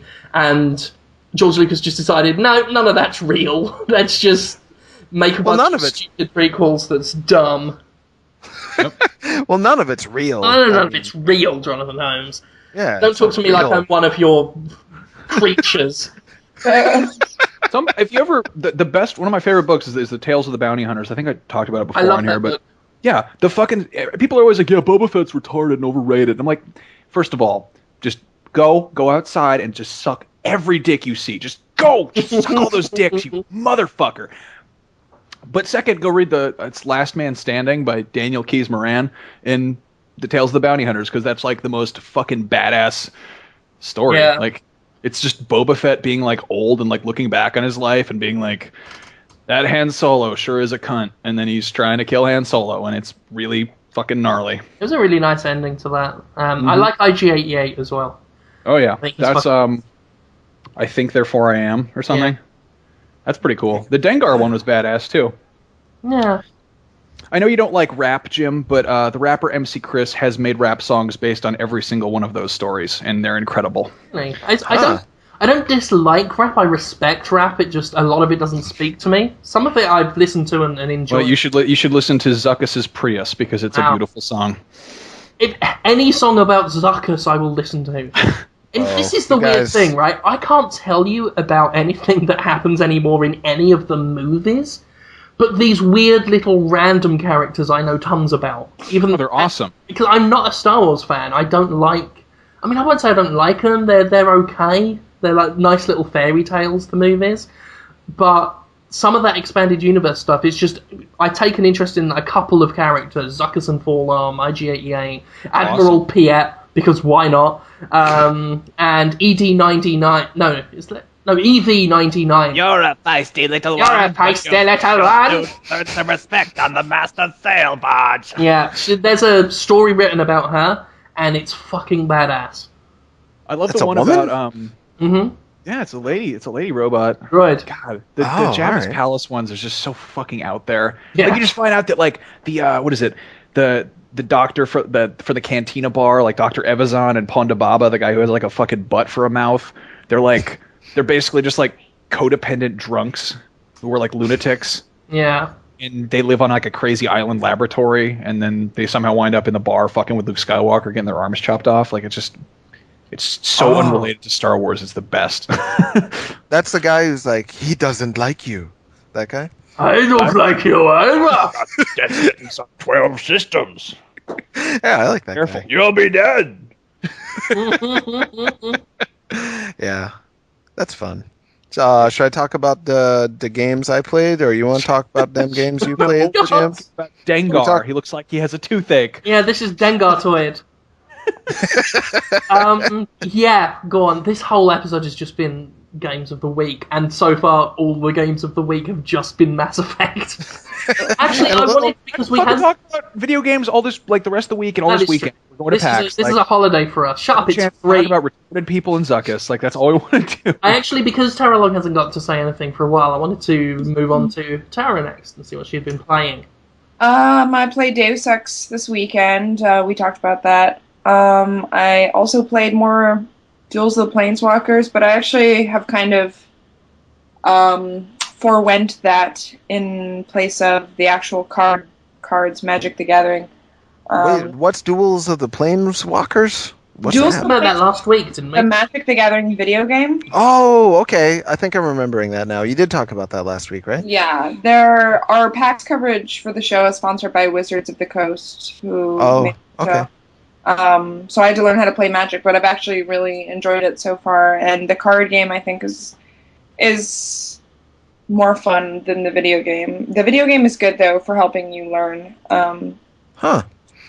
And I play a little bit more Borderlands, and that's really it. I've been, like, preparing a lot for PAX, but not by actually playing video games, just by, like, running errands and shit. Sure. How long are you going to be there for?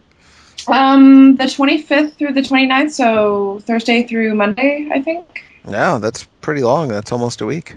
Yeah, it's 5 days, so it is quite a long time. It'll be pretty busy, too. Pretty packed. Are you and Max going to try to do, like, the crazy amount of videos you did at E3 again? Yeah. Oh, man. That was crazy. Yeah, we're still doing, like, six or eight videos a day, plus, like, a live stream we're doing on Thursday night and Friday night. I'm getting to do a couple of videos with referee this event as well. I'm looking forward. Yeah, cool. We're trying to get more of the editors involved with our videos and stuff this time around, just because there's so much stuff. Yeah. Well, I thought you did well at E3. Jim was in a couple of videos. We did the live stream together. Conrad. Yeah. He did a good job. Absolutely. Well, that sounds good. Well, yeah, it sucks that you won't be there. Oh, yeah, it sucks for me. I just couldn't take more time doing off. videos with you last year at PAX was like my first foray into Destructoid video. Yeah, you were so nervous. It was so fun. I know, I was really nervous. And now you've done how many episodes of the show? Or you're like on 150? We're on episode 167 now. Wow, Jesus, that's amazing. Well, they totally borked it because they made every video we did at PAX count as an episode, or at E3 count as an episode. So we released like 40 episodes that week. Yeah. If E3 hadn't happened, that Monday would have been our 100th episode. Ah, okay. Yeah. So whatever that means. So I'm you did upset that because I wanted to do like an exciting 100 episode. I don't know. It's almost 200. Yeah, that's true. And the year anniversary is 200 is no good. You can't do anything till 500 now. Yeah, I know. Well, the show started shooting in October 11th was our first episode. That's right. So it's almost. I still remember. So we can have a 1 year anniversary. That would work. Absolutely. Yeah, that would be great. We'll have to do that. Yes, it is. It will be done. We can have you back on for an anniversary episode, Holmesy. Maybe I can fly out if Max doesn't mind. Skype in. Always just Skype you in, yeah. Maybe no, you could just replace Max for that episode. It'll be like a joke where we tell people that you're coming back to host and that we fired Max. I'd love that, I guess. You'd love that? I don't know. I don't know what I'd do. People would be upset if that happened. That's for sure. Someone was asking about the we put up that little gold spray painted Detoid head, and people were asking like, was there an award show? And I'm like, God, that was a long time ago. You guys are new here, aren't you? It was almost a year ago. Yeah, and you've picked up a lot of new viewers since then, as you know. It's been a wild year, wild year. It's awesome, man. Crazy days. Jim, do you want to talk about the games you played, or should I talk about the games I played? Crazy Jonathan.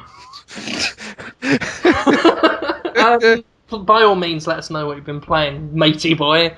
Sure. Well, I have been playing Urban Champion 3D. Oh, God. Which I reviewed. Jonathan Holmes, you bastard. Well, I was surprised, other than some trepidation that you voiced via Twitter and other means before the review went up. You haven't said much about it. Were you okay with my review, Jim? Did you see it, or did you avoid it out of fear? I was okay. What score did you give it again? I gave it a 5 out of 10. That's it. Once I heard that, I was like, okay, it's not going to make me look like an idiot. So because the amount of slagging off I've been doing, and then if you'd have come out with a 9 out of 10, which is what you were making it fucking sound like, I was just I won't live this one down. People are like, well, Destructoid said it was 9 out of 10, Jim, so you've got to like it. Well, but I'm still furious that you like it in any way. I do like it. You shouldn't. No, you're not allowed. And what's a 5 out of 10? What's amazing is, to me anyway, that I wrote a review. I gave it a 5 out of 10, and in the comments, a lot of people said, "I want to play that game now." I mean, the score was not good. It's mediocre. It's You will encourage people to buy it, and then Nintendo will think we want more urban. Maybe it's reverse psychology, but I was like, you probably don't want to buy this game. I'm weird for liking it. I admit it. I'm weird. You're probably not like me. People have asked me on Twitter, like, should I buy it? I'm like, probably not, dude. There's no gameplay there. It's just rock, paper, scissors without scissors. It's just rock. And then if the other guy said paper, then you win. And if he didn't say, you realise the next iteration of the 3DS is just going to be called the UCDS, the Urban Champion Dual Screen, designed entirely around playing Urban Champion and various spin-offs. The sales have been bad so far. I fucking hope so. No fucking kidding. Yeah. I would. Sales Yeah, right. Yeah. It looks better than I expected, but I'm so baffled. I read what you wrote about the Nintendo guys just getting together, having a slumber party in their footy pajamas, and playing Clu Clu Land together. And I thought that was pretty brilliant because thanks. Yeah, Nintendo. I can just imagine it. Yeah, they're just having a weird party. Fucking play Clu Clu Land. I'm not going to fucking play fucking Urban... Again, like, I played Urban Champion on those 100-in-1 TV plug-in controllers. I'm not paying $6 for it on a fucking cunting fucking 3DS that I paid $250 for. And no, fucking Ice Climbers isn't going to make up for that. And all you're giving me is Urban fucking Champion, and I just want some fucking games. Yeah. Hey, to be fair, you can club seals in Ice Climber. That's kind of funny. Can you? Yeah, you club seals, man. I thought they just killed you. I always get killed by the seals and the Can't polar you club bears. them? I don't know. I'll have to play it again. Club those pelican things. You can hang out with them, the pterodactyl guys. I was pitching the idea to the guys who were doing Burger Time World Tour. I was like, you guys, like, I said they were game of the show for GDC, and they like really like us now. Sure. And, like, it's like Burger Time World Tour. Like, it's a fun game, but I mean, I was kind of half kidding about that. Yeah. I love Burger Time. I can't wait to play the new one. Burger Time's one of my favorites from the old And so now days. these guys are like, they keep in touch with us, and I just I tweet at them occasionally. And I'm just like, hey guys, can you make Ice Climbers World Tour and make it super gory, so it's like actually like the fur trade, and you're just fucking up these seals and killing pelicans, and there's just fucking blood on the ice, and there's polar bears, and you have to wear their skins as suits and stuff, and they're like, no, that's terrible. Well, I'm glad they humor you. That's nice. It's so funny when PR people like humor me. Like that's what I like about the Saints Row guys is that there's a good chance the shit that I say to them might actually go over. Like if I'm like, hey, a condom full of spiders, cool idea. They're like, yeah, actually, that's good. Yeah, they're on your wavelength. Like, what if they made, what if they made, Gears of War exercise game? Like, why not? That's, it's a silly idea. They're doing some sort of Connect game, aren't they? I like your ideas. What other games? I should finish talking. No. Beep up. Okay. What else I played? No More Heroes, Heroes Paradise. Very disappointed. Have to finish it and get the review up.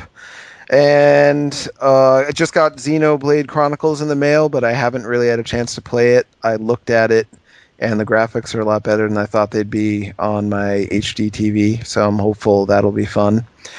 And then I reviewed Street Fighter 3 Third Strike Online Edition, and people are pissed off at me. I'm getting... Have you guys ever reviewed a fighting game? Anyone? Uh-uh. No, don't do it.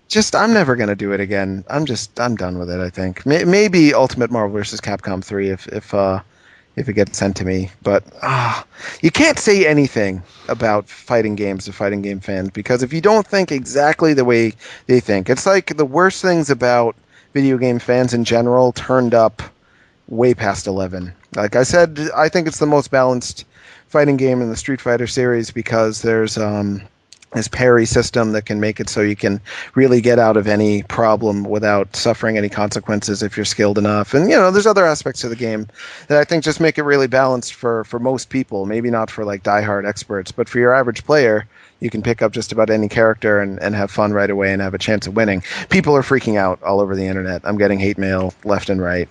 You don't fucking know shit. Didn't you see the last tournament? Only Chun-Li ever wins tournaments. Blah blah blah blah. They're hating me so much. Just any fucking fan of tournament gaming, it's like just shut the fuck up and go away and die. So it's like, sick congrats, of it. you've made sports, or you made games into sports, and now you're acting like a fucking jock and an asshole, and get the fuck out of here. Yeah, and they've got less of a, like, jocks don't have much of a right to begin with, but you've got less right than them to act like a cunt. And it's like, well, I mean, let's scale it back. I know not everyone's like that. I know, like, Jesse Tactics from Destructoid is a big fan of tournament gaming, and he's a lovely guy. But some fucking... just the ones that get upset and angry about it, the ones that act like Brock Lesnar, just fuck off and go away and die. No, well, that's the thing. The nice ones don't say anything. Like Jesse, he's never going to go and comment other than like, good review, dog. He's never going to go beyond that. It's because Jesse's a human being. I mean, that's a lot to do with it. Yeah, it's just frustrating. I hate having to even... And I don't mind being criticized at all. If they come in and say, hey, I actually don't think you're right on that. In my opinion, the balance is way off on that game, and here's why I think that. And be like, oh, that's really interesting. I'll incorporate that opinion into my perspective and keep it in mind in future reviews. But instead, it's just like, you're wrong, you should be fired, I hate you, I'm going to try to get other people to hate you, I'm going to... yeah, right. It's exhausting. Well, see, the thing is they all they do is play fighting games. So of course, the logical recourse when somebody attacks something they love is to try and have a combo to counter it. Well, that's the thing. I was being nice to the game.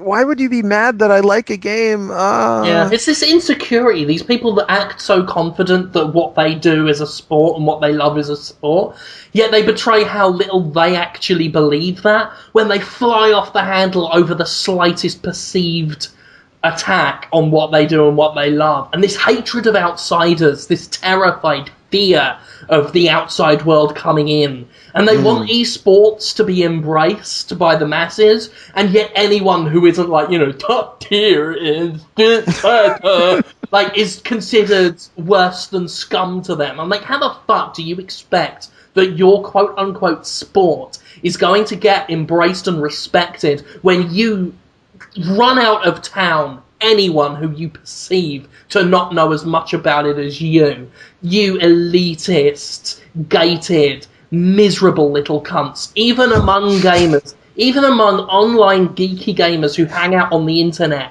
You are the worst. You are the pariah. You are the geekiest of the geek, the lowest of the low on the social totem pole, and you have no right, sir, to look down upon anybody,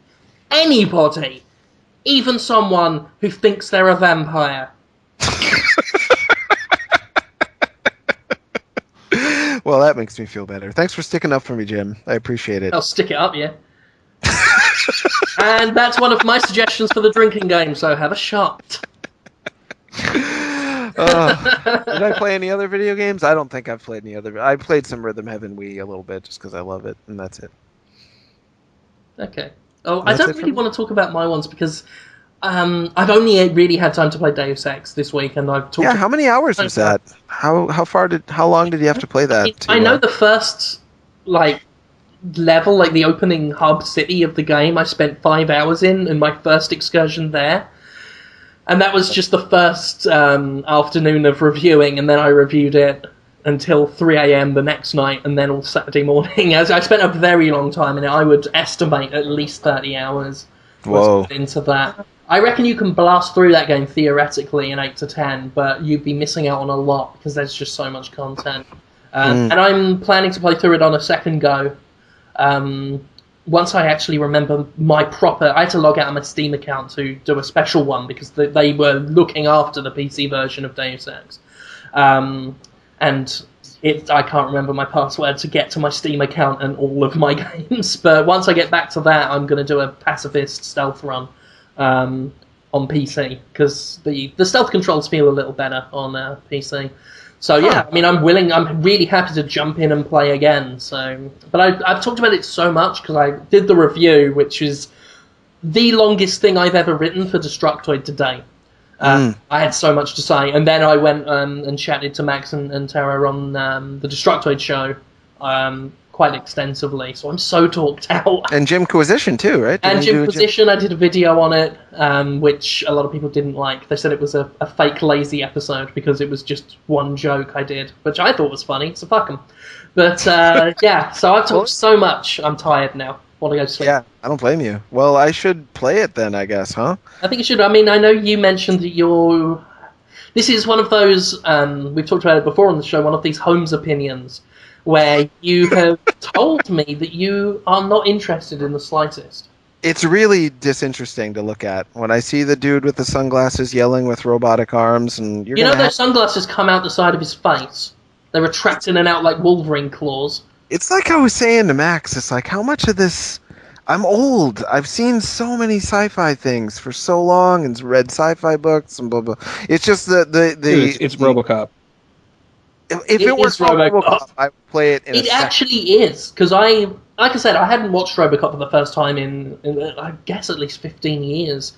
Rewatched it last night, and then I was like, it's set in Detroit. There is a law enforcer. He is killed. He comes back a robot. That is exactly Deus Ex. Yeah, told you so. Told you so. Okay, all right. I'm gonna think of it as RoboCop. I would, because I mean, just outside of the sci-fi stuff, there's so much good stuff bubbling under the surface. The social commentary about corporate cyberpunk Jar Jar Binks crack smoking lady. Just so good. I actually posted that. The post went up on Destructoid an hour ago. I gotta watch that. Of the really racist character they've got, who's like, "Well, shit, Captain." Hey, Captain. In Deus Ex? In Deus Ex. It's like, the game, for the most part, is very well written, and they've just suddenly, randomly, for 5 minutes, got this incredibly bad racial stereotype, which I don't want to... I'm going to chalk it up to more, like, naive, childish, innocence Canadians than, like, actual racism. I don't think anyone at Eidos is actually racist. I just think they thought that was okay. Well, it was like that an Indigo Prophecy too in Fahrenheit. There just randomly it's a pretty well written game, and suddenly there's just this ridiculous racial stereotypes thrown in. I mean, it's a thing. I think it happens. I mean, I guess tropes exist because they've just become so accepted. So, and it's not like I'm offended. I'm not upset. And I don't think many people will be, just because the overall game is just so high in quality, but it is funny. It is just like, you want to sit back and just be like, seriously? How did you think we'd watch this and think, that's okay? And even that it fits. I mean, the rest of the game seems so understated, and then all of a sudden... Do you think it's supposed to be like comic relief? Like, oh, we gotta lighten the tension. I think she was intended as comic relief. It just... Right. It literally is like if you took Jar Jar Binks and put him in Blade Runner. Like, that is pretty much how it is. And made sure that everybody knew that Jar Jar Binks was black as well. It's like if Edward James Olmos in Blade Runner was just like, "Hey, man, I make you some origami cranes, dog. What you want to do with them?" Well, that said, some of the Chinese characters in the game are a bit suspect as well. You need to go to back. You need to talk to Tong. It's like, it's a bit... I remember it was funny because... what do you say to that? Like, yeah. I like how on the Destructoid show, I dared not say the Chinese accent, whereas on Podtoid, I don't give a fuck. No one complained about, like, last week when we were talking about racial slurs and mental hospitals. Yeah, I feel like I can do anything now. I feel like people don't even listen. Praise us more the disturbing we get. Oh yeah, they want to see how far we can go. Yeah. I don't think anyone listens. I think they just comment. They're like, "Oh, right." They like kind of glean what we talked about from the description, and they're like, "Oh, that was funny. That was great, guys." And they're like, "I didn't have time to listen to it." I don't know. I get so many people saying they almost crashed their car or they were on their way. Yeah. So I think they're so busy concentrating on not looking like idiots in public that a lot of what we say just goes under there. It's like we'll make them laugh, and while they're laughing, we'll just suddenly say something like, "Oh, hey, Chinese," and then they won't notice that bit of racism. Holmes having sex with retarded people. Yeah, you were talking about that a lot. It's a weird feeling for me because that was me doing an impression of racism, by the way. All of that wasn't me being racist. I love the Chinese. So I want to actually. I'd love to see a monster movie that's just like the attack of the racism, and racism is just a giant kaiju monster, but it's like a combination of every possible racist like creation you could have. Oh, you mean like a Hydra? Like it has like a sombrero and like an afro. It just comes in and it's just like, it's not so much that it does racist things. It would look racist just because it's funny, but everyone would be like, we have to get away from all the racism.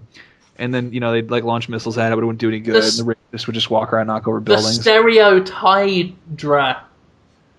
It sounds like a detergent. Yeah, I was actually just thinking that myself. Okay, time for some... We got to do some listener questions because it's getting pretty damn late over here, and I've got to go return some jeans because I'm too fat for them. Imagine that, even at a fat man store buying jeans. God, I'm not going to enjoy my plane ride. Bought some really nice clothes, so I'm going to look all smart for my panel. Good. It looks so pretty. I got an Angry Bird shirt as well. Remember, folks, Saturday is suitor day. Those are just like suits. Wear suits. Damn right. Yeah. I got this Angry Bird shirt because it was there and it fit me. And it's like, if you see anything that's vaguely interesting and you're fat and it fits, you buy it. Even if it's Angry Birds. It doesn't breathe at all. And you'd think that's prime, like that's important for an obese man to have a shirt that breathes. It's got this heavy material on it, so I'm just like, actually slowly broiling my tits. So that's my dinner sorted out for tonight. Let's do some questions. Let me see. Zagovich says, what's the deal with Holmes? What is the deal with Holmes? What did I do wrong? I love all you guys, but Holmes scares me sometimes. I don't even know if there is a name for that constantly positive / very depressed state that he is in. I love it though. He is the killer 7 of game journalism. Is that a question? Am I depressed? I am really tired by the time. I think that's the thing. It's like you're really run down, and I mean, this is what I've always liked about you and Chad. Like the two guys on Destructo who I've probably known the longest and really, really always liked and enjoyed hanging out with is yourself and Chad, because both of you, in the face of anything, just seem to be really happy. And if not happy, at least looking on the bright side of everything. And I am not like that a lot of the time, and it's nice to be with people like that. But I wonder how you do it, because your job as well, and I'm going to be a little bit serious, but your job is, I would imagine, very emotionally draining and very stressful, and yet you still seem to be really sort of, you keep it up. I mean, I don't know, maybe that's a defensive thing, like you've got to do that or you'd kill yourself by now. But yeah, like you... No, I can talk about me. I'll tell you why I'm like this, I guess. Your wife is really attractive, to be fair. My wife is really attractive. This is part of why I don't get into games as much that offer like an escapist like fantasy world where you can do whatever you want. I often feel like I can just do whatever I want in real life. I've got really great people in my life. I've got money, I've got wife, I'm decent at my job, I think. The patients usually get helped out. I helped some people not go to jail or kill themselves today, 3 of them. And by the end of the day, they're like, dude, I don't know what I would have done without you. You're the only one on my side. It's a long story, but, Christ. methadone was involved and, people were going to die. So, I get home with the day, I'm tired. I don't have as much. You have to take a lot of social risks at my job. You have to be really creative and come up with ways to express really complicated ideas to people who may be dying or about to kill themselves. So you got to be good. You can't, accidentally be like, well, it's not that I think you're stupid. You're already screwed if you. Holmes, you're like Goku. I swear to God, you're like Goku. Goku. I like Goku. He's a great guy.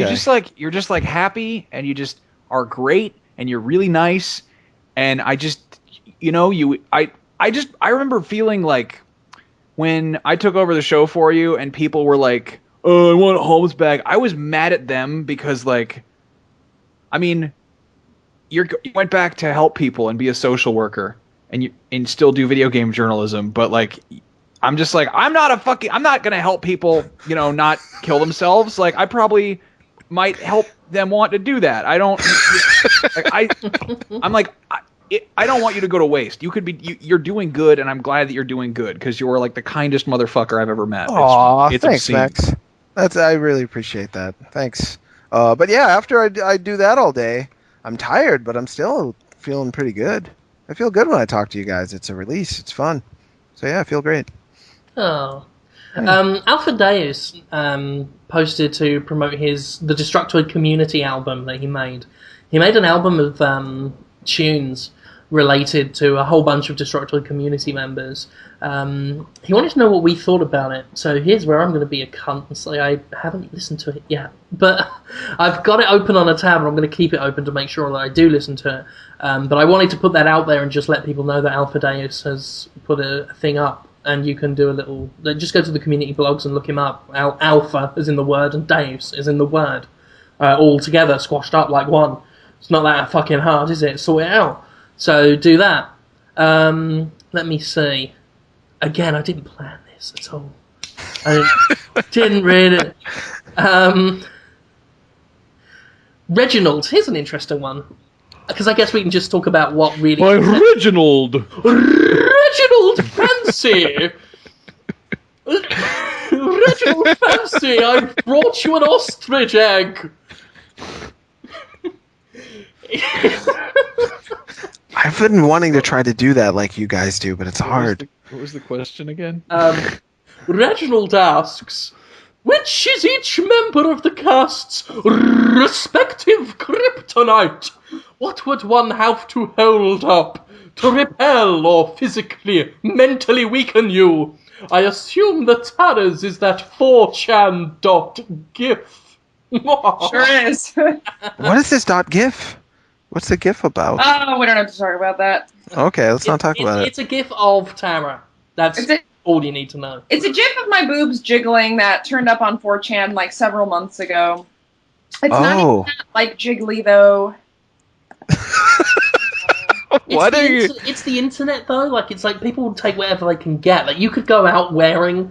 I think didn't you once do this or talk about doing this? Like going out in a full-on astronaut suit, really covered up. And I know people would still be like, "Oh, that's so hot." We did that in the third episode, actually, the third or fourth episode, because I accidentally wore a shirt the episode before where I didn't realize that, like, for a few seconds during the show you could see my bra. And people were just, like, fucking vultures on it. So the next episode... Back when people watched the show and were like, I want to watch the show with my children, like, before. You remember those days? Yeah, yeah. In our first episode, like, I think our first episode ever opened with me yelling, I have a massive boner. I remember that, I know. Commenting on, like, the actual Revision 3 forums. Like, I tried, I thought, like, oh, it's a new gaming show coming to Rev 3, so I'd watch it with my 10-year-old kid. And they were like, I turned it off immediately after that. And I was like, yes, this is how we filter our audience. You should have responded to him with, well, at least you did it after. But yeah, I mean, Matt, what would your kryptonite be? Mine is basically Katy Perry. I have like a gigantic crush on Katy Perry, and I'm like basically angry that I'm not dating her, and that she's married to like I'm pretty sure that if I ever met her, she would probably like me. I just think that would be a thing because I'm like funny and I'm tall and I'm like kind of cute, and she seems like she'd probably go for that, and she likes funny like nerdy type guys. She's married to Russell Brand, and it's just like no, she dates like the kind of off, like she doesn't date douchebags. She's not Megan Fox, but yeah, you're better than Russell Brand. You're better looking. You're funny. My God, it fucking frustrates me. Like when look at my little Willie. I'm Russell Brand, ain't I? I've got a penis. Oh, bumholes. Oh, bloody hell. Oh, foreskin. Oh. You're making him seem funny. I wish that's all he did. I see that. So basically, sometimes we'll be writing the script for the show, and someone will mention Katy Perry or something will happen involving Katy Perry, and it's like I wouldn't say it's like a sexual frustration as much as it is just pure, like, just livid anger at my life that I'm not dating Katy Perry. Like, I'm so mad about it. It makes me mad. And when I did that video with the Smurfs that I did, where I was dressed up as a Smurf, I was like really hoping that would go all viral, and that by some weird fluke chance Katy Perry would see it. So I was like freaking out. I got all manorexic the week before. I didn't eat anything for like 3 days because I'm like, Really, why you were freaking out? Because you wanted Katy Perry to see your video? Yeah. Wow. I fucking told you, she's my kryptonite. I'm not making this shit up. Have you complained to your girlfriend about this yet? We've worked this out. She knows. She understands. I don't think she fully understands. That's the thing. And like, I don't understand. If by some freakish occurrence, I don't know what it is about Katy Perry either. I think the first thing I ever learned about her before I even saw a picture of her tits was that her cat's name is Kitty Purry. And like that just that broke part of my brain, and I have Stockholm syndrome for Katy Perry right now. I still don't understand. I still don't know whether a cat called Katy Perry is awesome or dreadful. I've been in limbo about that for so long. Part of me wants to give her a trophy, and the other part wants me to kick her in the pelvis. Well, I want to kick her in the pelvis with my dick. So. But no, I like it. I had a huge crush on Jennifer Connelly in high school, and I literally had like a shrine of like cut out pictures from magazines of Jennifer Connelly behind my bedroom door. And it was like this weird kind of like, it started out as sort of like, yeah, she's pretty. And then it was like, no, seriously, I want to marry her. And I'm just giving up on the fact that she's pretty settled down with Paul Bettany at this point. Who? You know who all these people are dating? Yeah, because I want to go out with them on dates. Really? What? They might not be that nice. I don't care. Yeah. I don't really. I have a really virtual relationship with reality, I think. That's not necessarily a bad thing. It certainly can get you through the day. Optimism again. Oh, we just found out that Max Scoville is a remedial fantasist, and you are just like, oh, that's not so bad. No, it might be good. Might be. I mean, I'm not like, I don't want to creep out Katy Perry. So if she ever hears this, like, I'm not trying to be gross or lewd. Like, I'm actually like a pretty decent guy. Katy Perry, if you're listening to Podtoid right now, I'm just saying. I wouldn't want to lose the Katy Perry demographic. I basically just want to get famous so that I can meet Katy Perry at a party, and then just part of me, I'll probably have like an aneurysm. I don't know what I'd do, but basically Katy Perry is my kryptonite. So there you go. To answer your question. Well, that is this week's episode title. Katy Perry is my kryptonite. That's perfect. That is. Yeah. Jonathan, what is your kryptonite? What cripples you to see or hear? I already talked about methadone today, right? I think it's probably people. I cheetah. In real life, yeah, it's really exhausting when you're working with drug addicts who cheek their methadone and then give it to other people and make them drug addicts too. That's my funny kryptonite story, guys. Jesus. Methadone, not now that good. I feel like a right twat because I was just going to say Jeff Dunham, who I hate and is worse than someone who makes other drug addicts. So fuck that puppet man. Yeah. Oh, I'm going to be unfunny and borderline racist, but it's okay because I've got a fucking stupid puppet. Idiot. Worse than impressionists, and I hate them and all. Oh, I don't have any actual jokes, but I can sound vaguely like George Bush. Oh. I heard one of them on the radio recently. It was so bad. Yeah, I hate it. You can't interview them because it's like, well, I wonder how Barack Obama would answer that question. Change. And then everyone laughs and is all sycophanty and they're all, it sounds just like him, it sounds just like him. No, it's just awkward laughter. I mean, it's really, you know what it's like when someone makes a terrible joke and then just stares at you expectantly. Nancy Cartwright is another one. Who's Nancy Cartwright? Always doing Bart Simpson in any interview. Look at me, I'm Bart Simpson. It's like, shut up, you stupid woman, and stop using him to promote Scientology, you stupid bitch. She's a Scientologist too? Yeah, they all are now. Oh, man, that's weird. I don't get it. Well, can we have another question? Yes. Nintendo says, if you could get any one part of your body augmented besides your genitals, what would it be? And Holmes, are you excited about the future of Japanese gay? What is your ethnicity? What is the ethnicity? The ethnicity, yeah. There's only one. So what question was that exactly? If you could get any body part robotically augmented, like in Deus Ex, but not your penis or your vajayjay. Holmes, if you were a superhero, I think you'd be called the ethnicity. Sorry, Tara. Like I would have my boobs augmented so they beam out death lasers at anyone who stares at them for more than 5 seconds. Or I would like to be able to climb walls. That's brilliant. I've climbed walls before. But climb walls with Spider-Man style. Climb the walls with your boobs. All you need are the tiny little spikes all over your body. Like Spider-Man. No, I'm actually imagining like just 2 huge climbing arms coming out of your boobs. And just climbing up like Dr. Octopus. Like Bayonetta's suit or whatever, just turning it into... I don't know if Bayonetta does that. I think someone from Ninja Scroll has stuff that grows out of there. Someone has tentacles with mouths on. Wait, is it Bayonetta's hair or her suit that does... Is it... Her hair is her suit. Okay, that's so fucking gross. That's like Hamza. I got it. Ouch. Poor Hamza. Yeah, I've been meaning to write about Bayonetta again. I think about that game a lot for whatever reason. Yeah. Anyway, my superpower, I would just have a better brain. I feel like my brain poops out on me before I can finish reviewing video games as quickly as I want to and get all the work done, so I wouldn't have to sleep. Just have a brain that can move without rest and at a faster pace. So you just want an augmentation that will help you work better? Yeah, kind of, yeah. Seriously, I play video games now, not about like picking up chicks or going out and having fun. I play video games where I can do like a really good job. Like, I want the new Animal Crossing so I can do a really good job. It's where my brain's at these days. You're the grandpa Podtoid.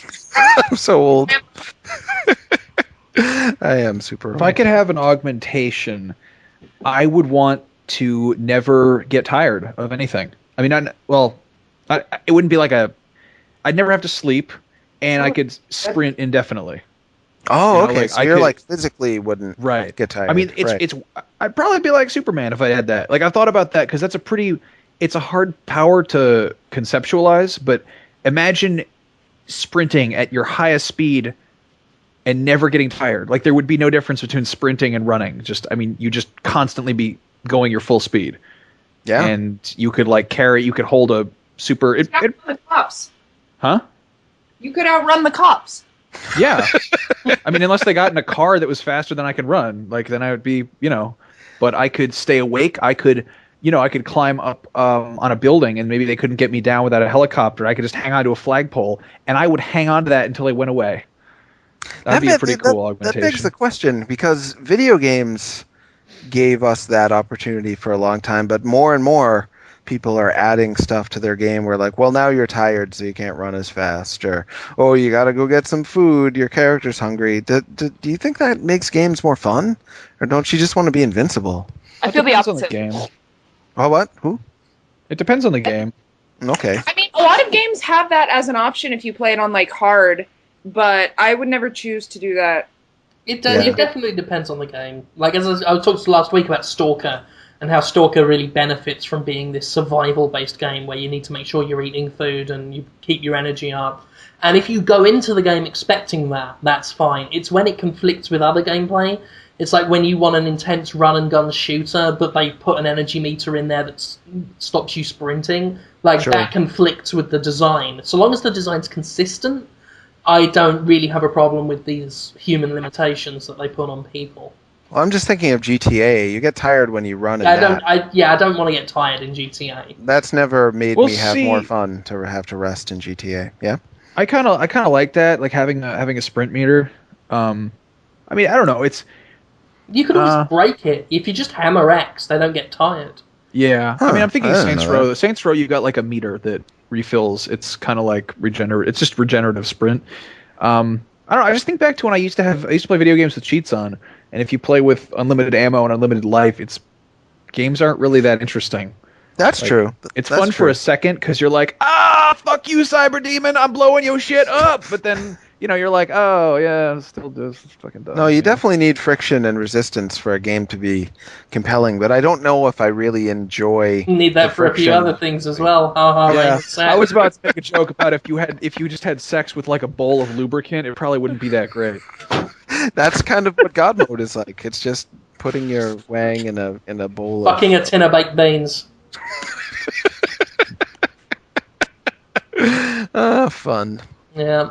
I would have my legs cut off and grafted onto a scorpion chassis. 6 legs, big robot-like stinging tail and claws, thank you. Pretty good. I've been meaning to do I don't have Photoshop anymore, but I was wanting to do a Photoshop of you, your upper half with like a microphone and a headphones or whatever, and then your lower half be one of those hover guys from Duke Nukem, like those big bass things, Oh, that is gloriously offensive. Those guys what shit missiles, because they shit missiles. That's what they do. That reminds me, not to change the subject too quickly, but people sent in fan art of me at the hospital. We talked about it, earlier. Oh, I missed that. Shit's amazing. David North, thank you. Who did the hanging other out one? with your druggy friends. Who did the one of me climbing up your leg and you're a giant chicken man? I can't remember his Detoid name. I sent him a PM. He never wrote back. It was amazing. Yeah, it's great. Hopefully he's listening to this one. Please tell us who you are, and if you ever want to do a Detoid shirt, we could try to make that happen. Guy. Yeah. Wrath of Me says, in a battle between Stay Puft Marshmallow Man and a quadriplegic Catwoman, what is the ethnicity of Jonathan Holmes?